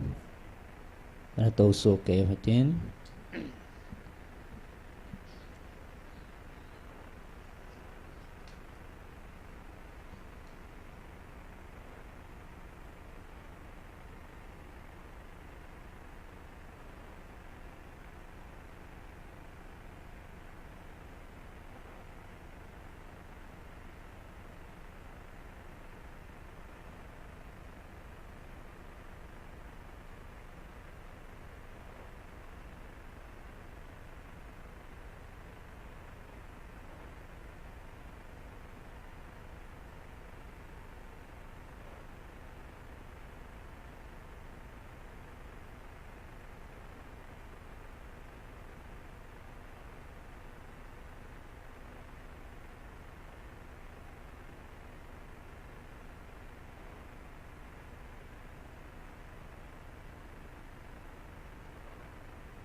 gila tau na pumin na tausu ke hitin patin hakaw ting hopi na mga azing hitin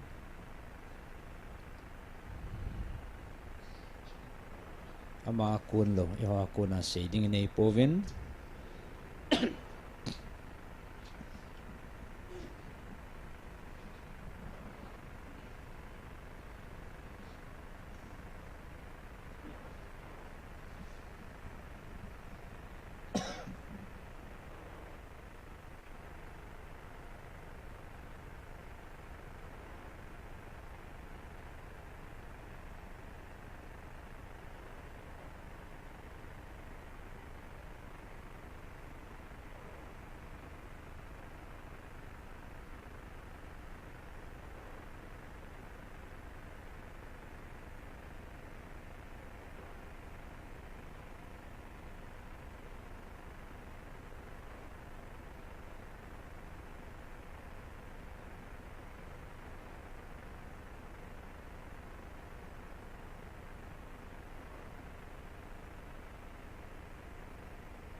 tu lai ta inam din mun ho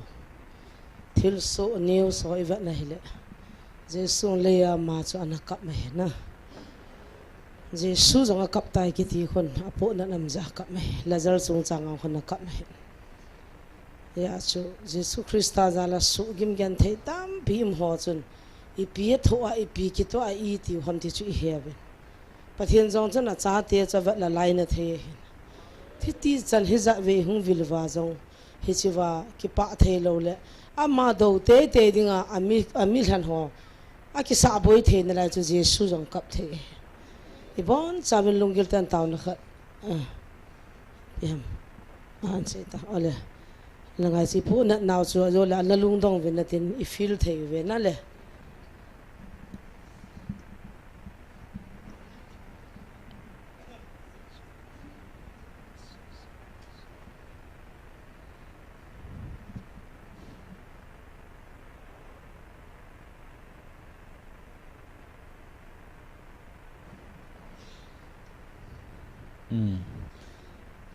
Pathian program mehemin he thei povin pathian lagau thing vilna pat a ki khom hi ji wa chu mehengin I macha ama kun ti lo sei thei bor thei nei povin aman a khongai le e khongai o a hi jenge chu ipithu ham I ho koi macha he pove kavantil Gabriel zo kan solding a hi atie he ya chu keima Gabriel kahin patinin in sol sei na ti cha cha sei dinga hong ka he atie he keima Gabriel vantil patinin sei na ti cha cha sei dinga hong ka he atie hallelujah Vevin ngayovin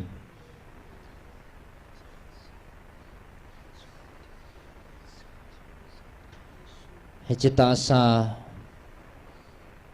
ahi patinin sei na ti cha cha bo ka sei ding he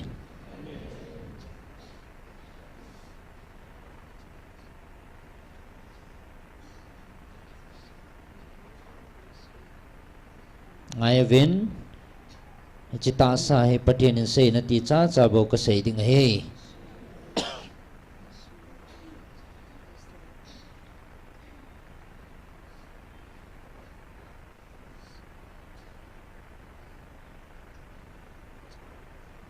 no ka melma pa lungza melma pa mancha na mo ve melma pa za na mo ve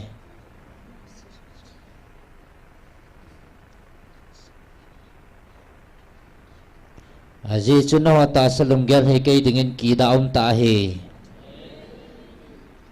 nawan ngai phaven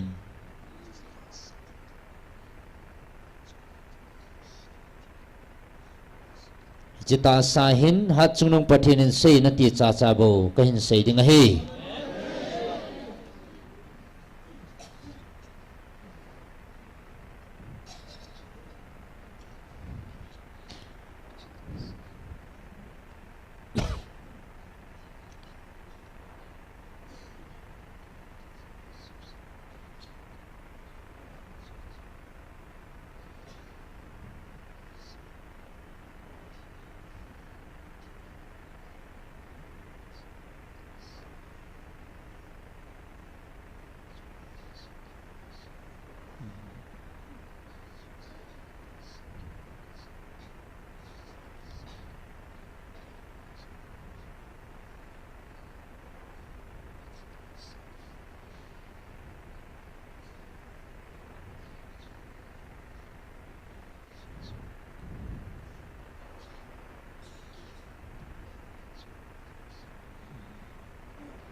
hat sunung patinin sei na ti cha cha bo kahin sei ding he hechita sa he no minglung gela na gel pau cha pai haven chita sa mang cha patinin nau pi nau hi no minglung gela na gel pau chu pathina dinga ki da ta he van mi tele van til hon athing tia ava chayu hat sunung na pathino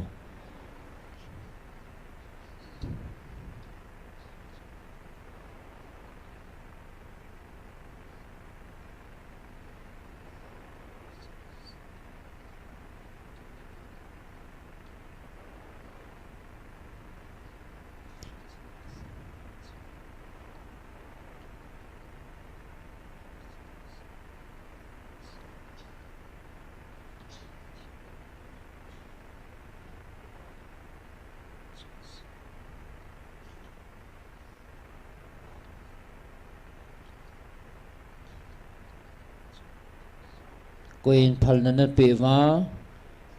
Hichita Sahi Tong Khadinga Kigonga no Ming Lungput Bua Nahivam Hichita Sahi Patin Lagao Tingin Hichita Sa Pansa Naho Piwa Hibove No Ming Lungyal Pasu Patina Dinga Kida Tai Bove Hichichu Melma Pana To Na Hibove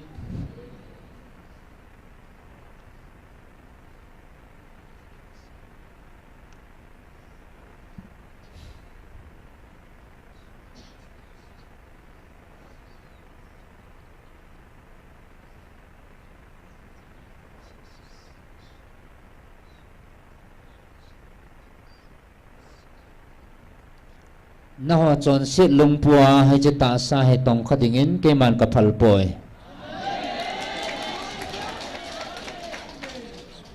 aji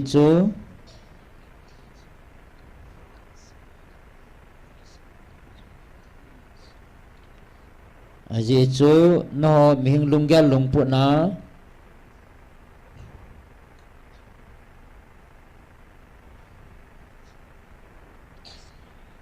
Hijit tak sangai lu kisah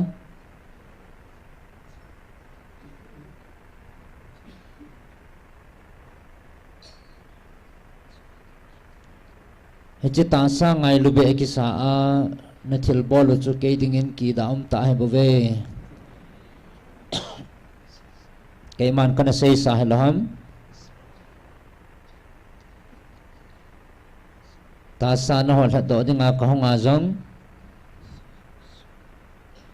có xây duy là ami ba khanen thiên crosa na ho ka that to na dinga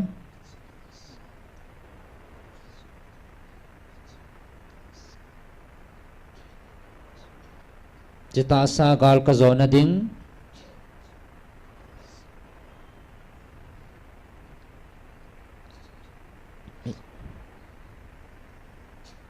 hechit kata sa kadal ha ding chithu ka sei hin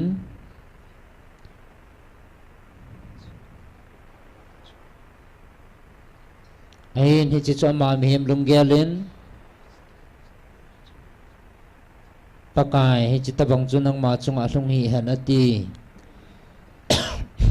ahin keiman epiti kadon bonam satan kanunga chin Tuni nang ho la zong Hichita sahi ngai lube kisaa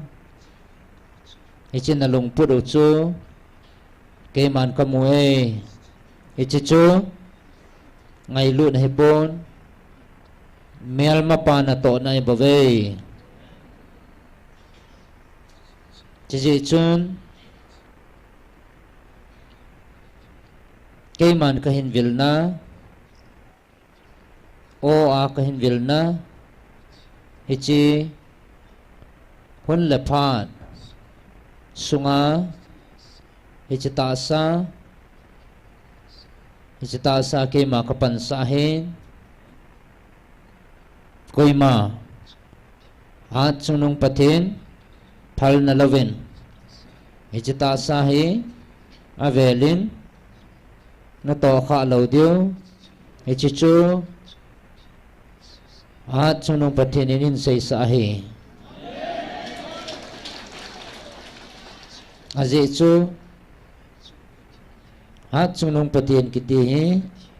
athin hin ama chon si to kiran thei lo he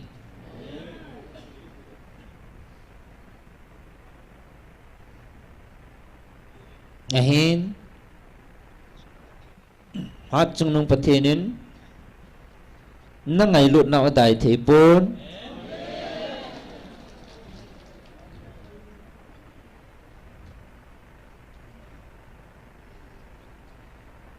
aman tu ni phat ta hi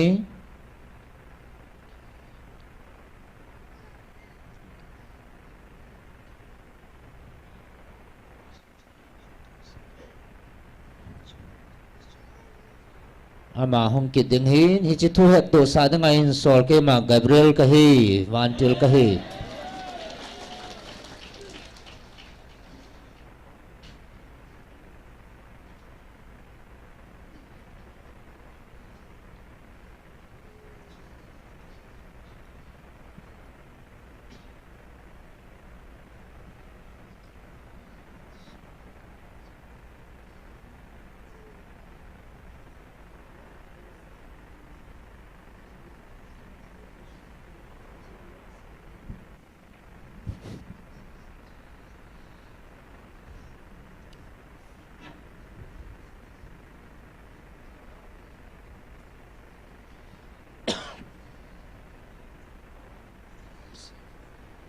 koi ma ham sa he ven koi ma na ham po te aji cho hat chunung pathin ke ma na pao nang ho ngày lut na o a ke ma nang ho ka vil na hi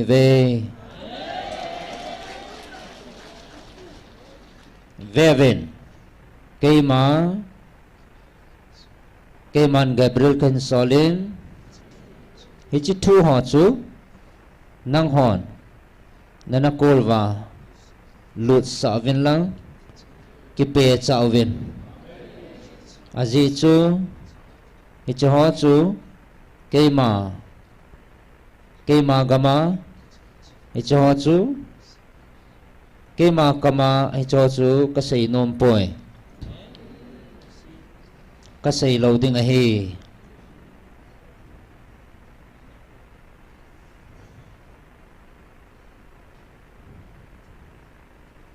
nang ho ke pau vin aji chu ke ma nang ho nada ha po vin ka ting ke man nang ho nasumil po vin kating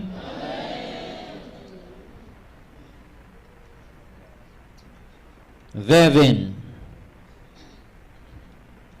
ke man nang ho ka pinale nang ho na chungwa kalau pina na chano ka thua ka ho pina Isaiah Gop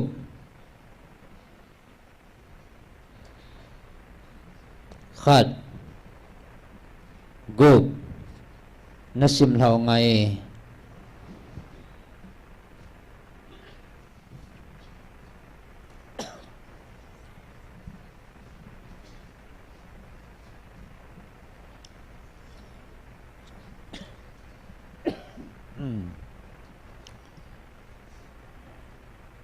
Isaiah bungup chang khanapat chang gup chan athupi Isaiah mune chule ama ki ko ujia lengpa thi kumchun ke man pakai lal to na chunga sangta atowa ati khan sang kanamun alal pun chu hoin sung anadim se ne ama chunga chun seraphim te anadingovin khát khanin having gup chi aneyovin a having nin amai akhun a having niman a keng phang te ni akhun a having nin apansan alengove chuin seraphim khat chun seraphim khat ma chu akovin aza athing kiti chu thanei pin pakai ahin leisit pumpi hi ama lo pina adim se ati ichun ahen ko pa ogena konin hawin kot bulpi zo se akiling sotan hawin su mei khuadim se tai suphanen keiman o he ada ka hetai izina mitile keima amang tha ka hetai aji chu keima mi kam thing lo ka hin mi kam thing lo te zala cheng kha ka je aji chu kamit tenin lengpa thanei pin pakai chu amutai kati ichun seraphim hola konin khat chu kahinga ahong lengin a khut a chun mai cham phunga ko na chai che a hin che do mei al a hin choi je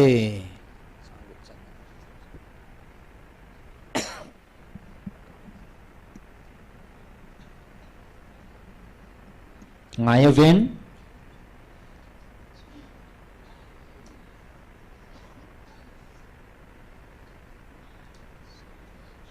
e chin ho ko ma ka sei thugu chu he ke ma a thing ka hin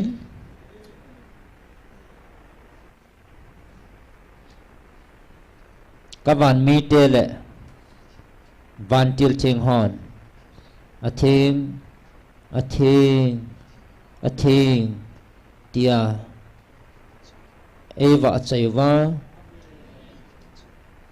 eva chai bang ven nang hon zong na lungwa na kamuwa hichichu na zui dio hi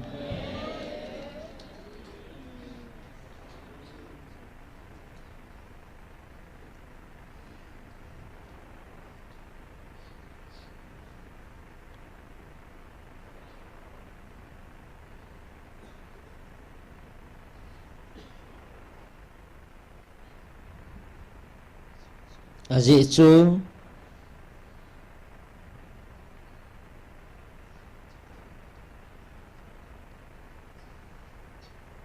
van til thing ho la van mi ten tay lavin kalung sukha e ke pasa a umpon a hin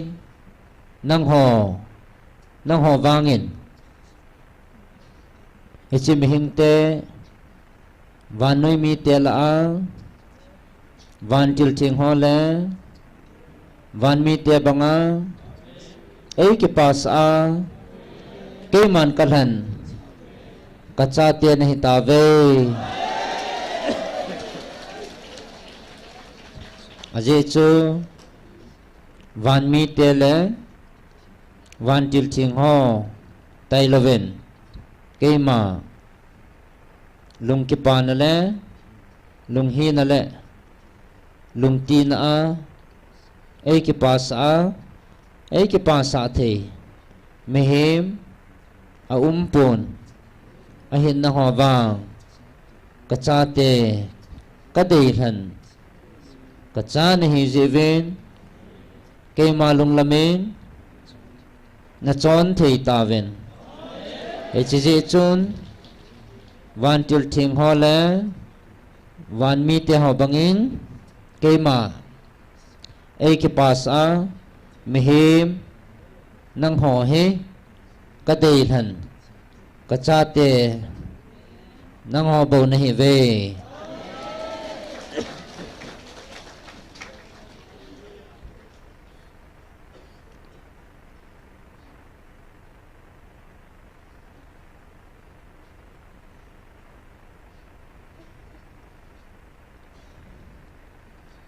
Vevin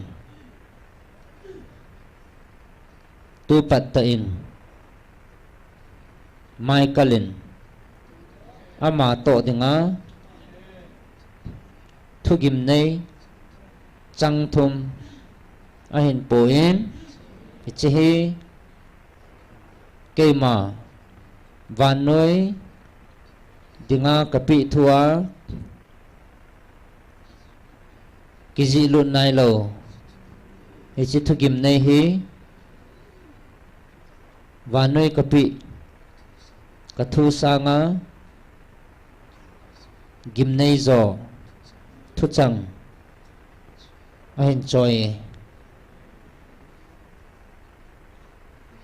a hin tun ichi chu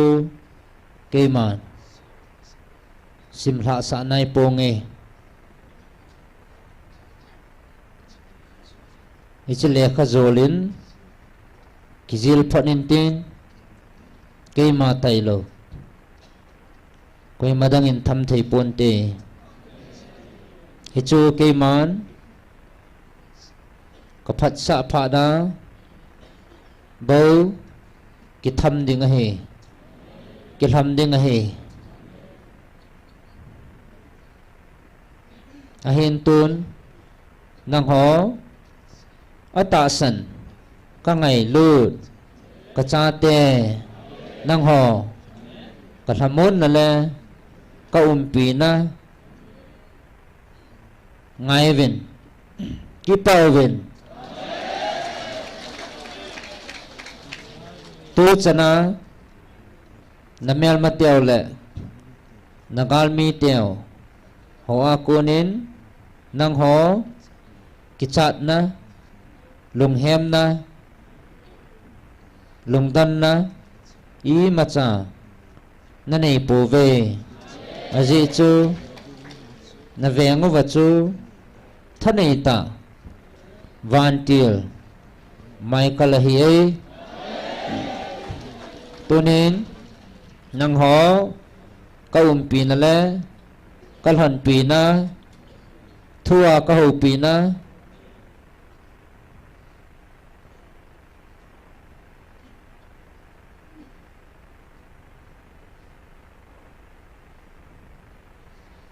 Sam labu som ngalakat nasim thau ngai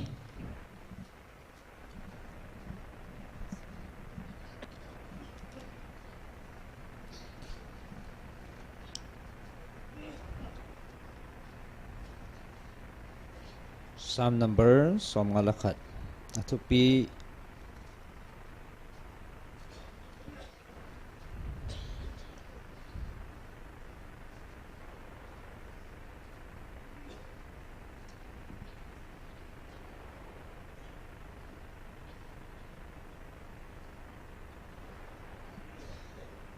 ทีมนั่นที่งาเต่านะ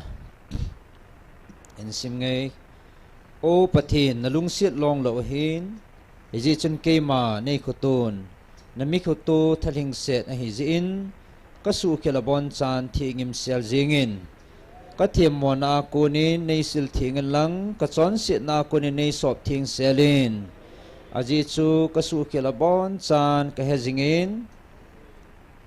ก็จอนเสียกำไมจะอักลังจิงเอ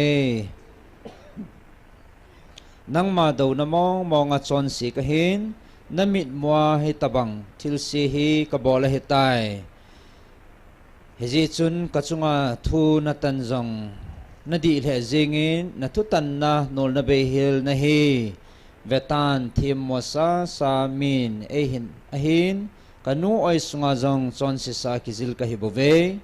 เวตันนังอินมีอสุงลำอดีดิงนาเดจินเฮจิจุนกลุงทิมกิลาชีนทูในฮิเลฮิสอบตุจินในสอบเลจุนเกมางิมสุตางเงในสอบมินจุดเลบุบังสางินบังจองเงเกปานเลธนุบนาทิงเซนในปีนนวบอสากุลจางโจซีจงเกปาวหันกจอนสิจึงซีฮีในเวทปีดันลังก็ทีมมอนาบอนจานที่งิมสุเกจินโอปะทีลุงเทียงในปีลังกสุงาลากาวทาอดีสูในคุมปีนนางสุงาโกนินในไปดอลาวเจนินกสุงาโกนินจงลากาวเทียงละมังหิน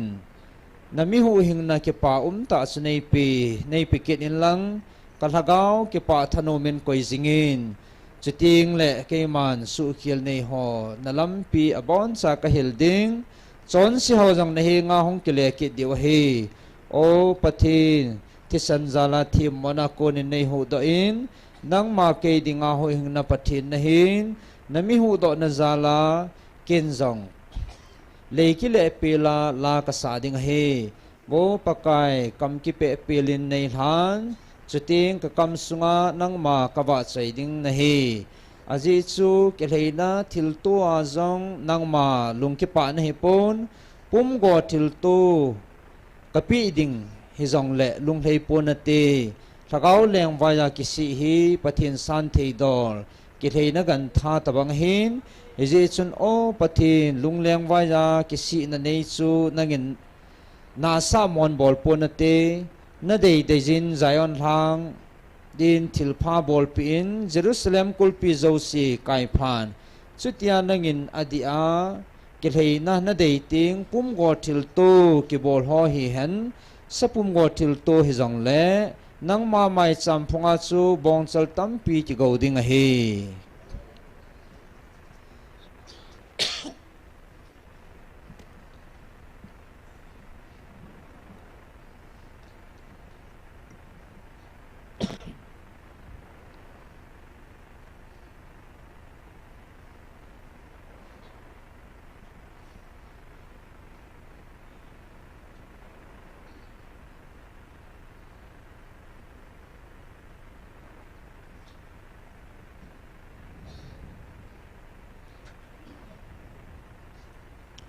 nang ho ka pin le ka thon pin na ka thua ka ho pin na zata ven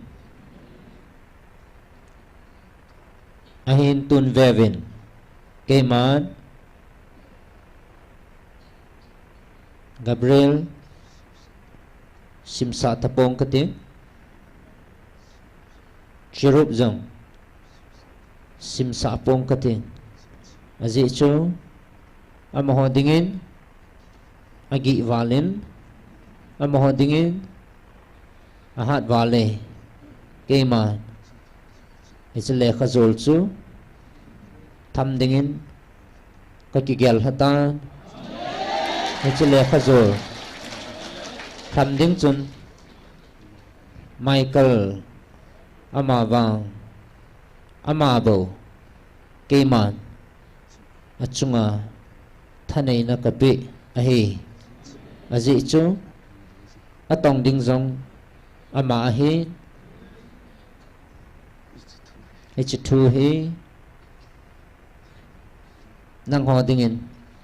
kipana tu ni e ni la le keima thua ka ho pi na sa lo ho na kong vu lo ho dingin h2 gim nei cho hi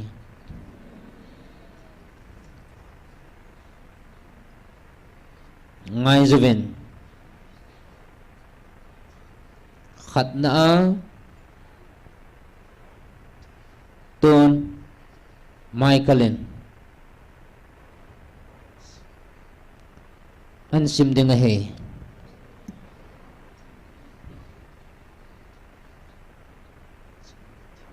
hat chunung pathenin hitihin asune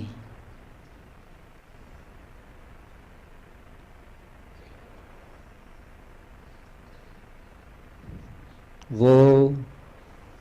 diabol vô cây mà đầu singa lần na ding bawa lungput puzing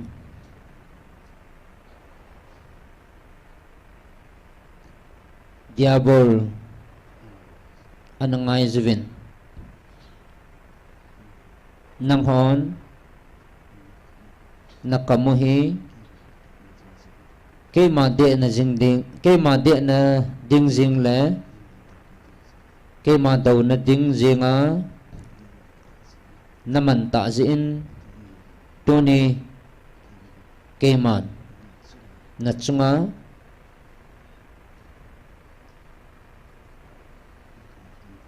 galvan chu kalam tan kavan til thaha Michael chun acham jam panin acham jam to gal kun dingin acham jam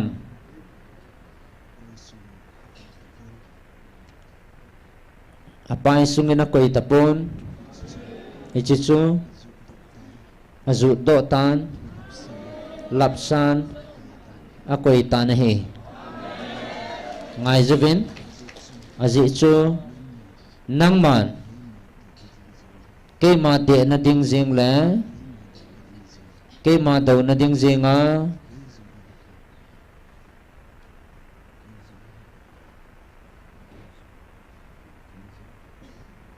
cây zonga hi mihim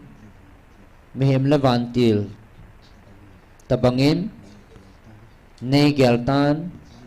hichi chun tunin nang ma chung le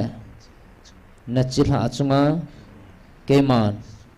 su kim na bei thelo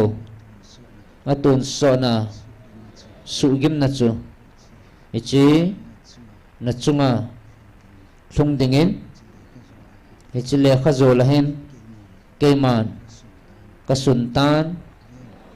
van ichi nang ho kami te jing azong ta san lo dinga lungput na alum sungwa na na tong tan o diabol tunin na thanai nahi kichai tahan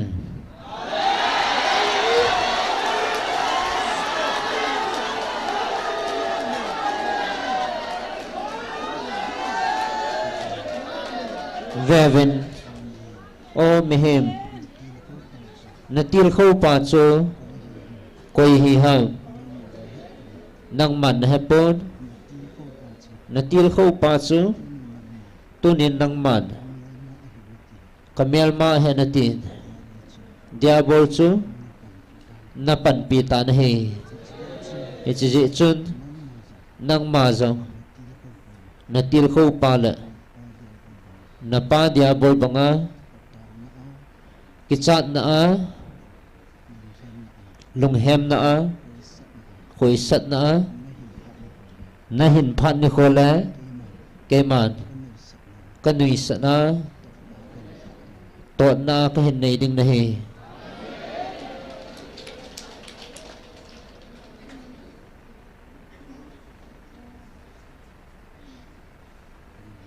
ani na a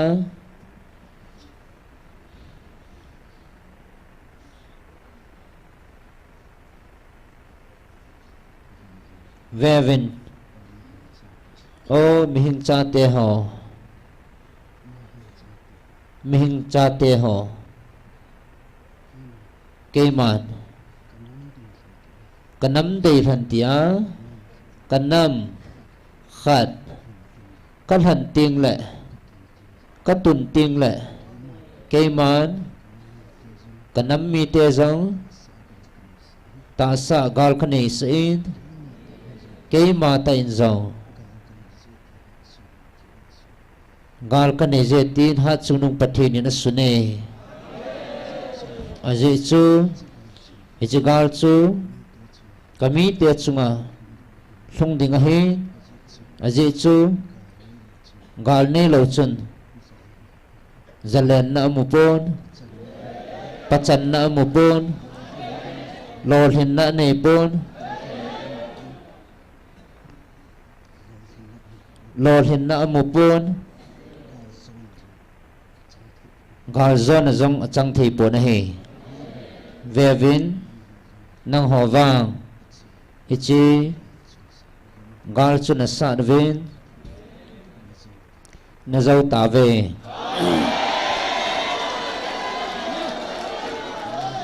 nang ho ichi ta sagal nang ho chunga achu bangin keman zong nang ho có ngày lụt cả cha tia za có ngày lụt cả cha tia za la keman zong gal ka nei je tunin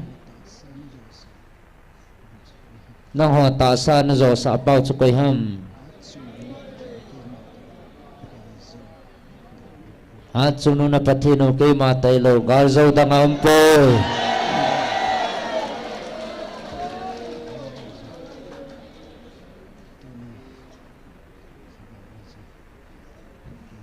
keman tunin haga wa zong gal ka nei jin hichi gal zo ding chu keima khut na hat chunung pathinin gal zo na tha chu keima khudin akoita hi chu gala chun keiman ka zo ding a hi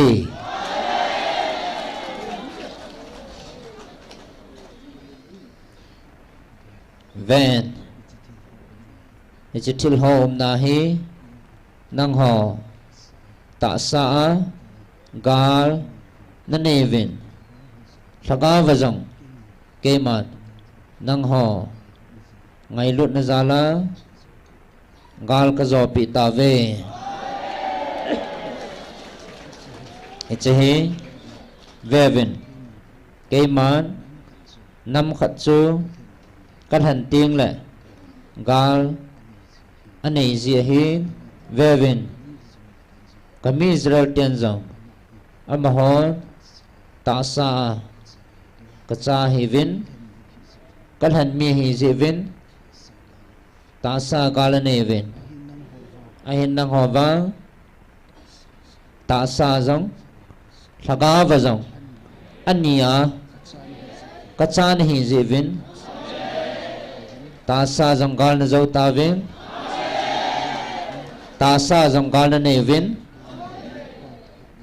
ke mana pau that na zalin na zo ta vin thaga va zong gal na nei vin na pau ke ma alpha le omega hat chunu na patino ke man gal ka zo ding a hi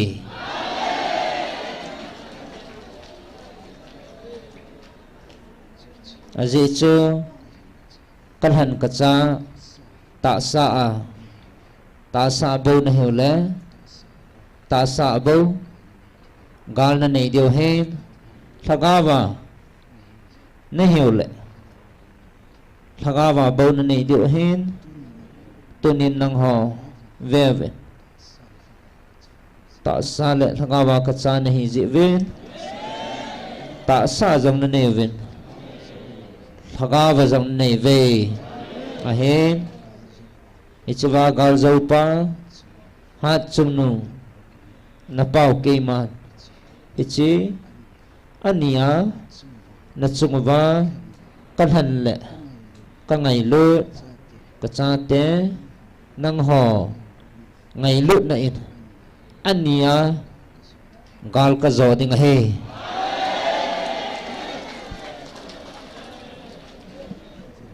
vevin nang ho na ki het chin po ve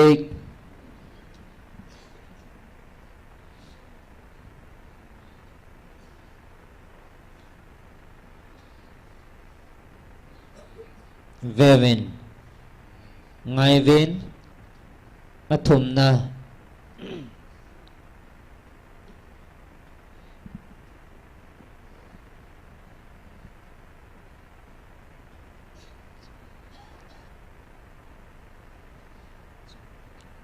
hat chunung pathinin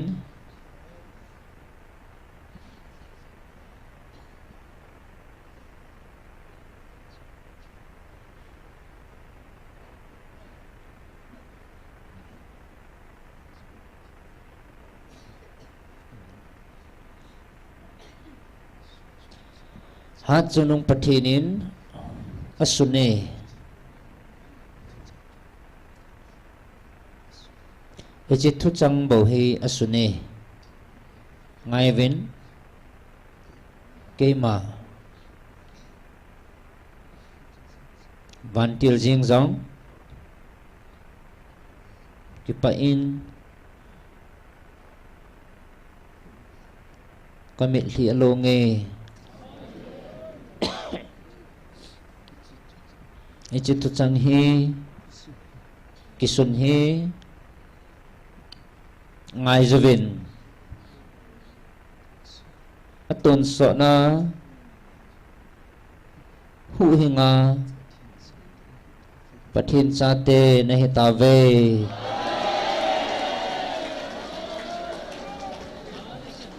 atun so na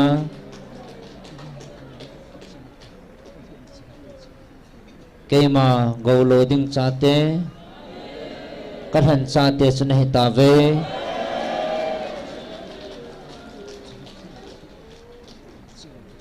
hi chang thum bo hi ha chunung pathin in asune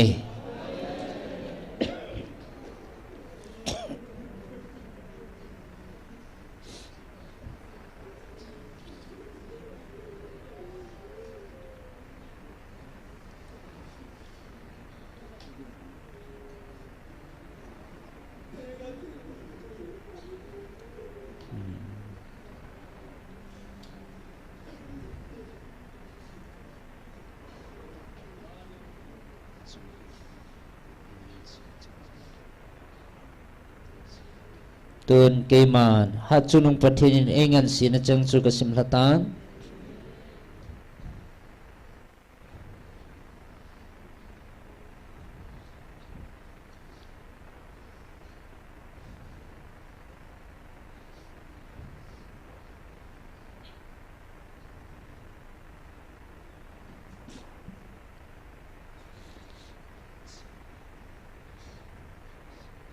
keima ekingan sin abangin ka say tay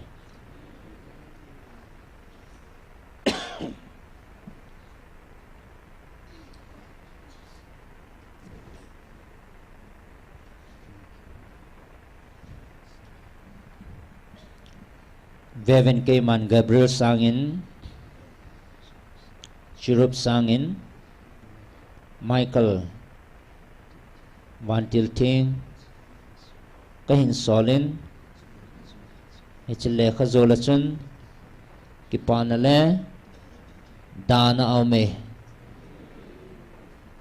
ahin na ho ta san ho dingin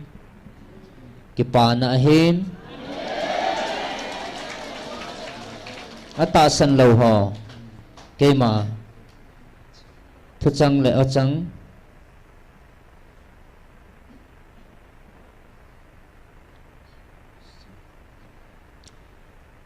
say lệ ba đem họ đi ngã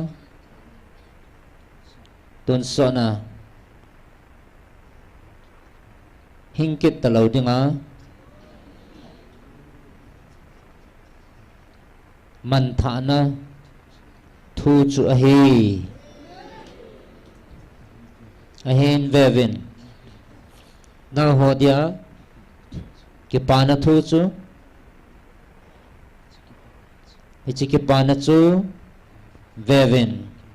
Keiman Tasa kalhansa kami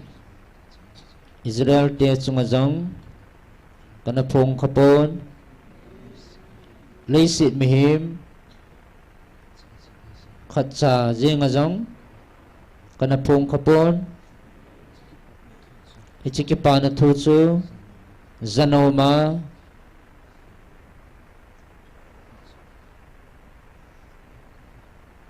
Kova Hola Mi Nam hizat lain Nang honam Kachatin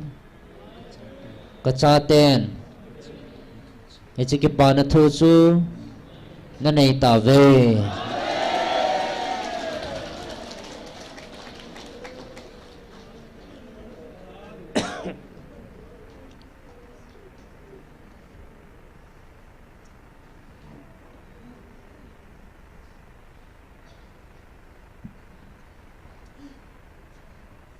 ahin nang ho vang nam phat nào hi sumil hiệu vin aji chu tu ni ka hin vil na ni kho zong hi keima nang ho zia keima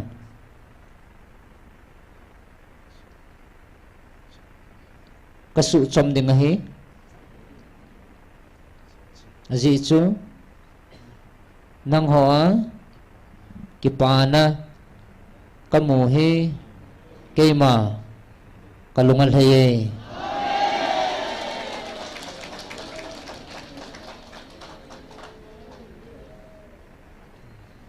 tuni nang ho mihim lungpuna abunga achuma hlan doa ding lungput hi keiman kahet sahi ahin nang ho hi nang ho chum gu hi ven pot chum gu hi ven aji chu nang ho lungput na pot gu no le na chum nom nào chu keiman kahanai hi chi sangin nang ho hi kalhan do sa na hi ta ve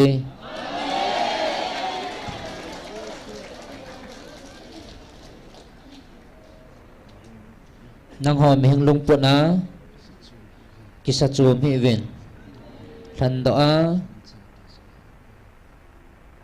do cha te chu na hi ta ve keiman o na zauwa keima na hin bel ni khova na lunggil tauwa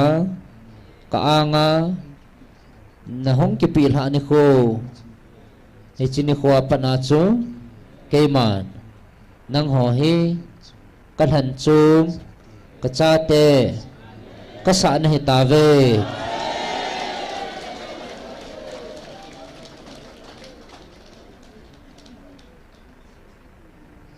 aji chu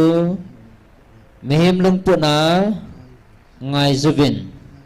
ngai pavin mehim lungput na nang ho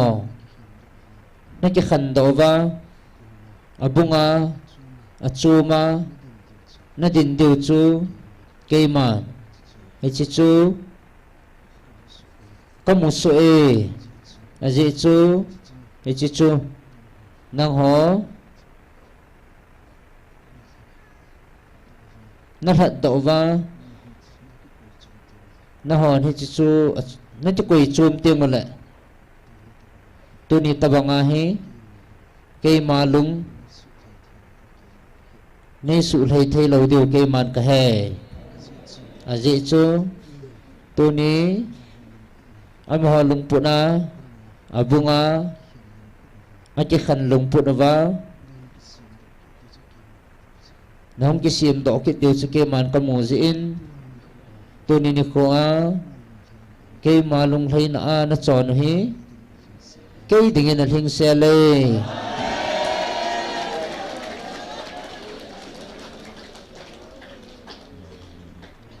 nang ho khat la khat chi ka a mi hem lung pu na diabolin na lung sungwa na ahin to a keima to zinga bo hi han ti a mihim lung puna nahong do deu chu keiman kamuin je chun no mihim lung puna chum pa chu pai haven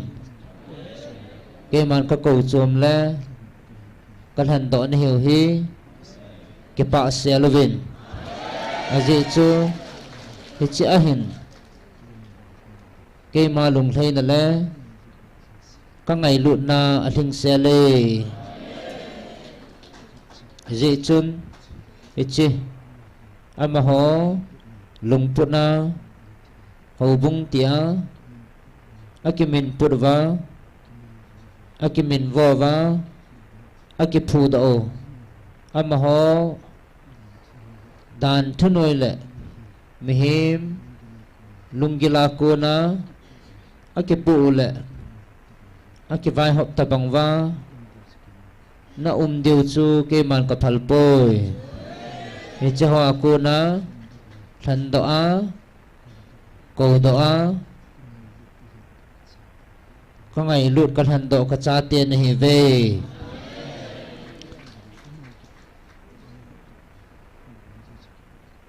amaho lungput bang le amaho ki vai hom tabanga nom deu chu ke man kapal poi aji chunang hon hau bung lovin hau bung ki tung do lovin iti pathin ki hau thei ding ham na ti vin tunin ngayovin nang ho he ka hau bung na he ve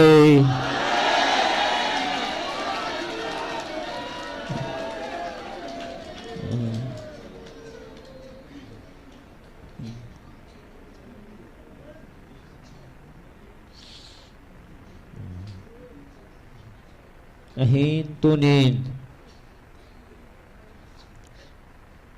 kalhasanu hin solon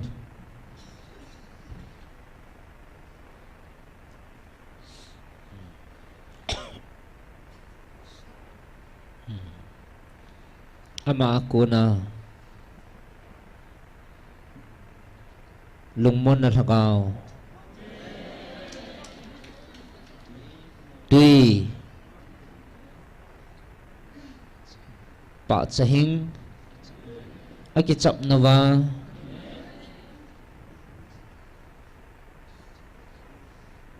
ahin phat dil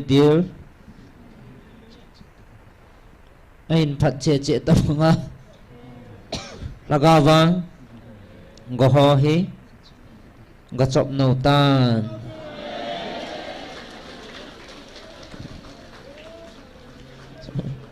gachop no tan lagawa tuy hin chu gachop novin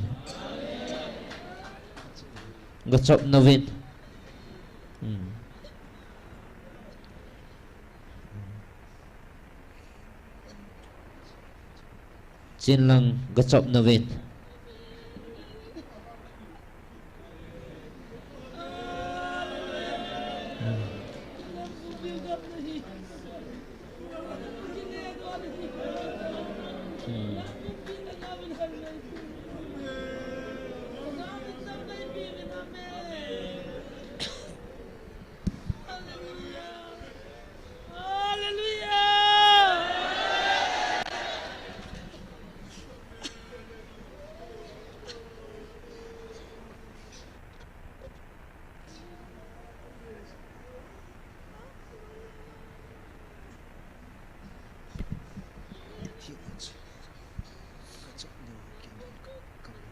kaban til ho achievin hichil hakawa hichi hin tui thing lagaw tuya agoho achop nau khu kamu e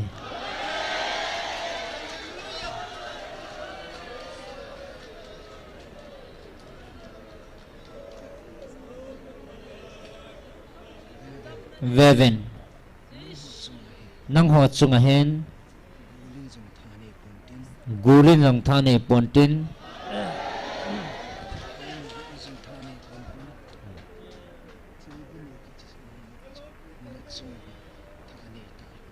thilgune kiti momong in zong na chungwa thane ta lo ding he aji chu tua tui chu lagawa hin tui hin na tui ton so hin tui chu hi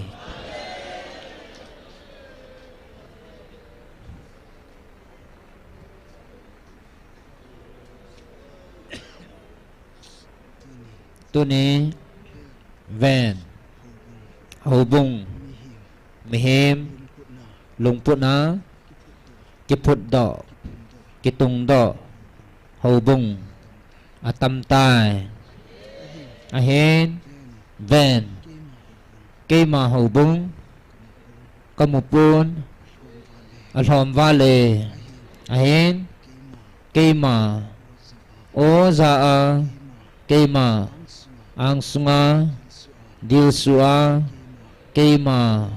nga zinga ka hau bung ho he tunin Islaya ka hau bung he van noi nam tina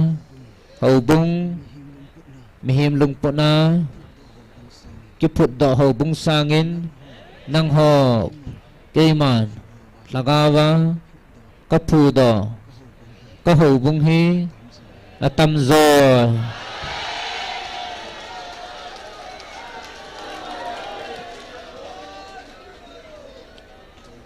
hầu bung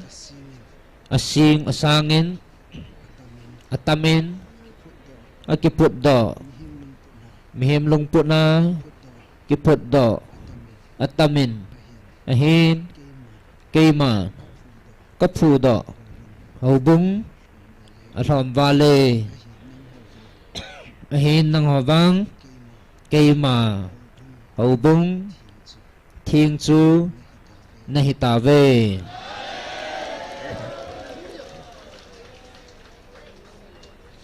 Vevin Keiman hầu bung simin kasimin kavepon Keiman kasa sale kasim do sa nang ho ka hầu bung hi nang ho hi nahi ve Keiman kasim jing Keiman kasim le Keiman ka phu do chu nang ho hi nahi ve van keima Peter kadon bonin keiman chelaya hi ka hầu bung ka phu do ding hi chu mihim lungpun na hipon tin tak setila kiput ding hipon keiman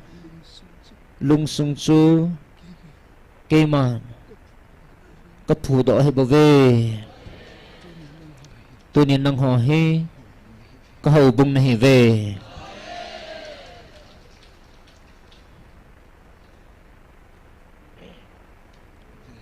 van keima ai lung thei sa gua ama ho lung puna ki phut do hầu bung ho atam tan ama ho khu apamin apuin ahoi zuvin athiengvin asungwa lungin ane ngenin ane atam tan ichukun iti keima kalung lai ding ham tuni ichi chun ichi ngenin ane le lungin ane mun hoa konin nang ho he ka ko do na hi ve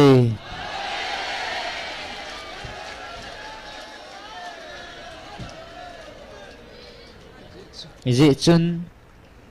ama ho ahau hil ho le keima lagawa kapansa avekol dinga kel ngoi ching hon zong adon se tapovin ichil lagawa asunga nget le lungsu dam sangin apua akiloma atha le athing apolanga atha le athinga ding bo chu alungul ta ve hichi chun ajan thei tapovin akel ngoi ho ava mangam tavin ta samit muin apuin ahong sungazonvin ahin lagavin amatha agam tave ichikhu keiman kavenin hichau bunga khun keima lagaw koi pungi tunin chalai munahin kalhan namunahin nang ho hau bung tung do dinga napao vana napathin keman nangai lujingo tagawa ka hubung chu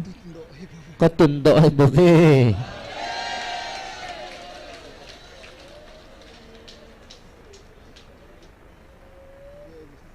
vevin palam ngai chat na adim gam ta ve kial ngoi ching ho hoya gam heta athu na sevin ngai lut na tapun aji chuki ma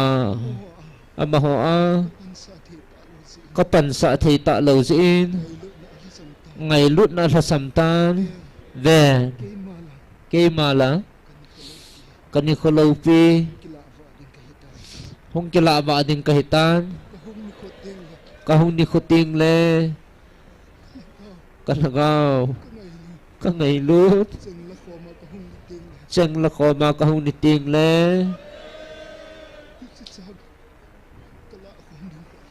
ichi chang kala khom ding khu alom vale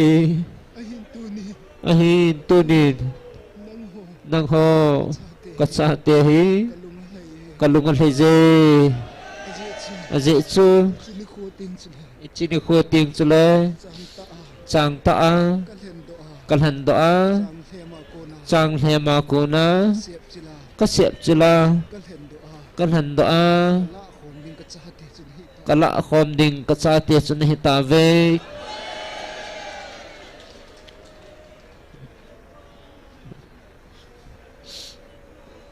vevin aseyuvin asungva achengpon vevin aphongvin ngai lutna aumpon vevin asamphongvin khatchacha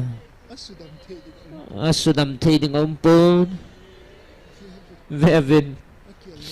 akel ngoi hon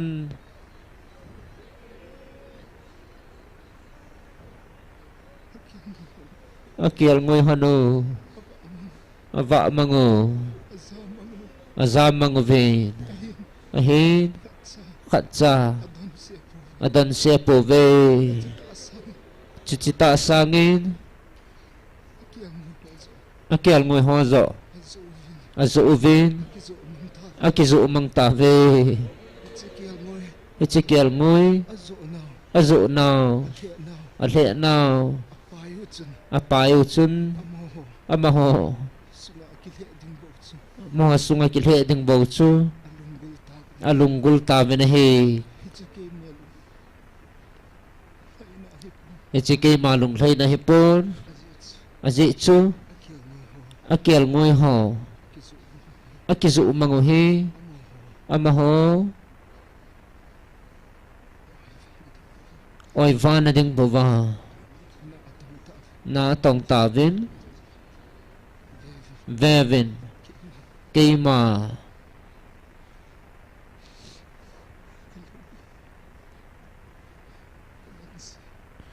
kalung hay kangan si kalungan hay pon vevin keiman kangan si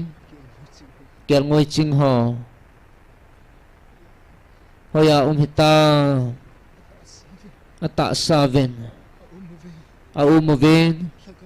athagauvin e gamla tave ahin vevin nang hova nehin nayvin tunin amahodingin amahon kel ngoi va mangtin namin vozangole vevin amahodingin kel ngoi va mangho chun ka nga kahong sunga hong lut tave kahong sung na hin zon lut tave amahon apayuvin daylo tilpayin napayuvin ahin keiman va kaang sunga kangay lut kacha tin kanalam tu ni ta ve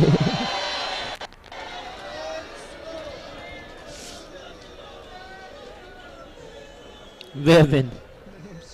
nanam sungvin ngày lut na ompo ngày lut na ompo kê man kamuy gì chú kê mà lung sung lâm vấu lung sung lâm bầu ve hạt sung nu napati nu kahi bầu ve tu ni ni ko a ichilai kalhan namun hi mi ten namu sit pen le nap tay tom na pen mun hi jong le kei dingin kalau pina kipun na mun hi bave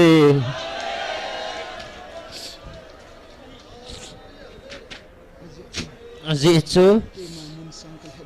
kei man mun sang kalhang pun kei man mun hai kalhang pun akilom kiti hi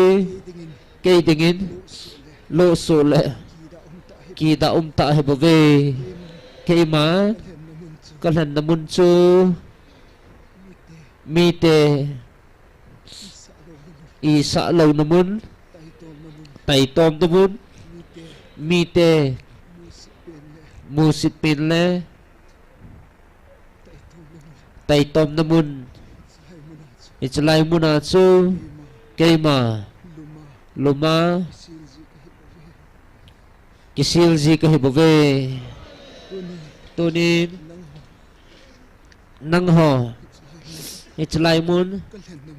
kalhan namun hi mi te vanui mi te dingin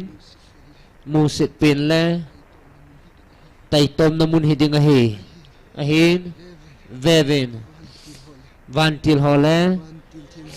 van til thing ho dingin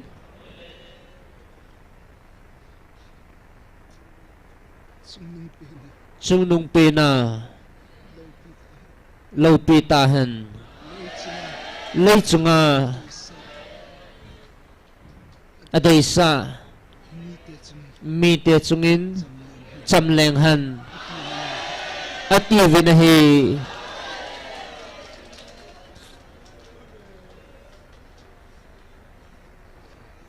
ven nanam keman kasu tu va ding hitai ahin ta sa keman tipong katim sagawa kasu tu ding hi mazi chu sagawa sutu lovin ta sa sutu lem naman tha na diu naman tha na lai diu kei man ka hen tunin nang ho nakitun do na ho bungule nang hon na tunu na la cha hon lagawa sudam lawa apu a akizem hai le apu a ahoya napuyu le natunu bangin naum diu chu keiman ka phalpun ichi chan nam khat katun ding le keiman cha keima cha hi ngai jin ichi chu lagawa ka cha hi ngai je lagawa keiman katuna kasu tu ting le ta sa keiman kasu tu a katun do ding hi bove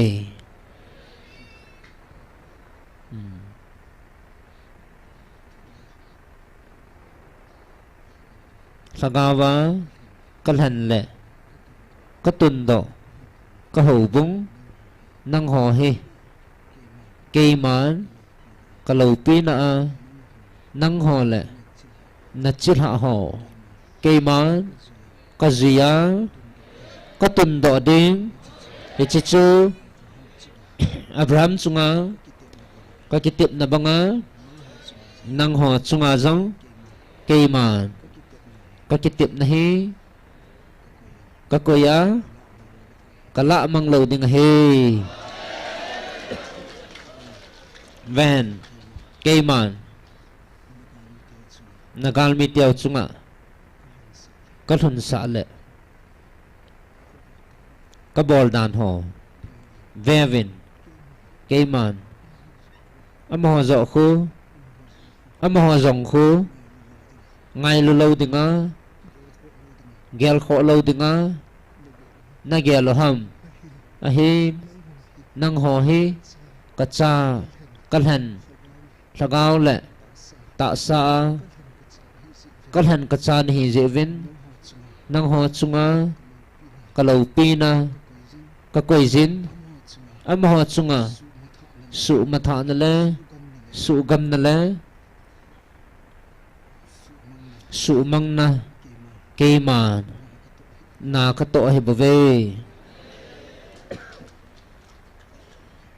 ven nang ho chunga thanei ding le galung put pua him manga hung ki panding koi namomam ven hung ki gong zong le nung giam điều hì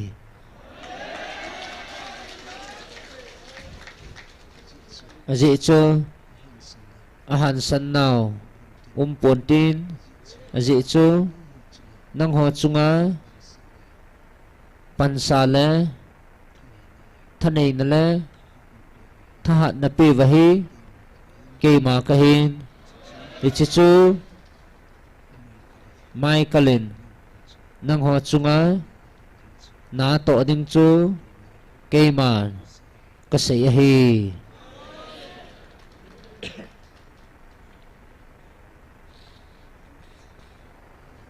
vevin kayma hung va ding kahitai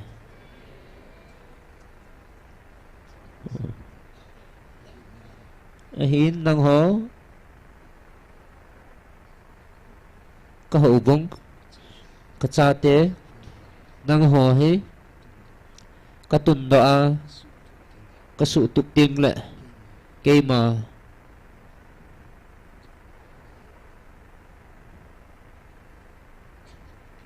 lâu pi ta kayma van til thing ho to nang ho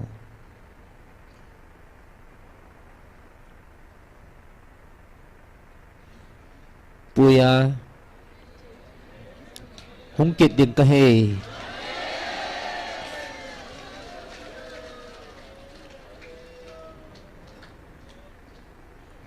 ahin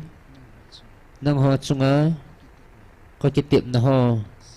ta sa le lagawa ichini kho chu alhun gein kayma ichini lâu pi chu long pon te dị chu kayman kami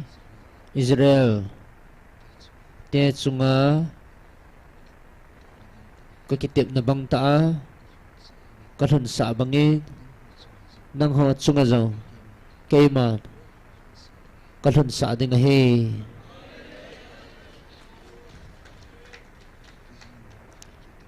ven nang ho vil kit dinga kayma hung kit ding kahin nang ho pam lam le khopama na za thu ho su boy jin hiểu ven a dị chu hi chu zo hi bo ve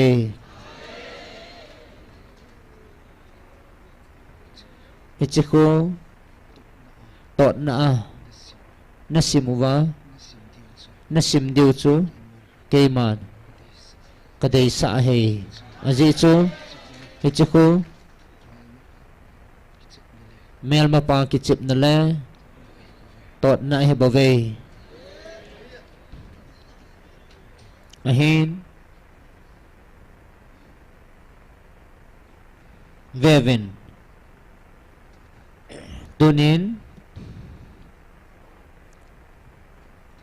kapat theina chang dinga alunga kigel ha aume ahin tunin hichichu keiman kapat sa nai pun hichin khu chu hunglung nan te keima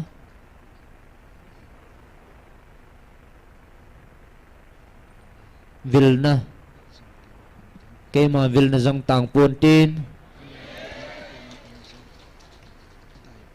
ka ngai lut na ka ko na o jong dai pun tin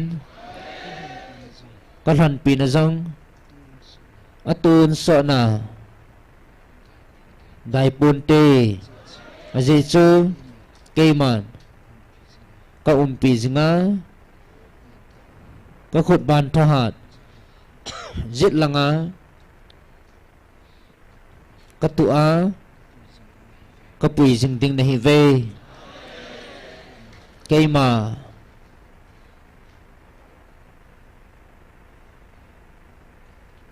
ka hung kit na ding het tu sa Gabriel van til ting hin sol kit tange hichin kho chu aman hin het sa tan te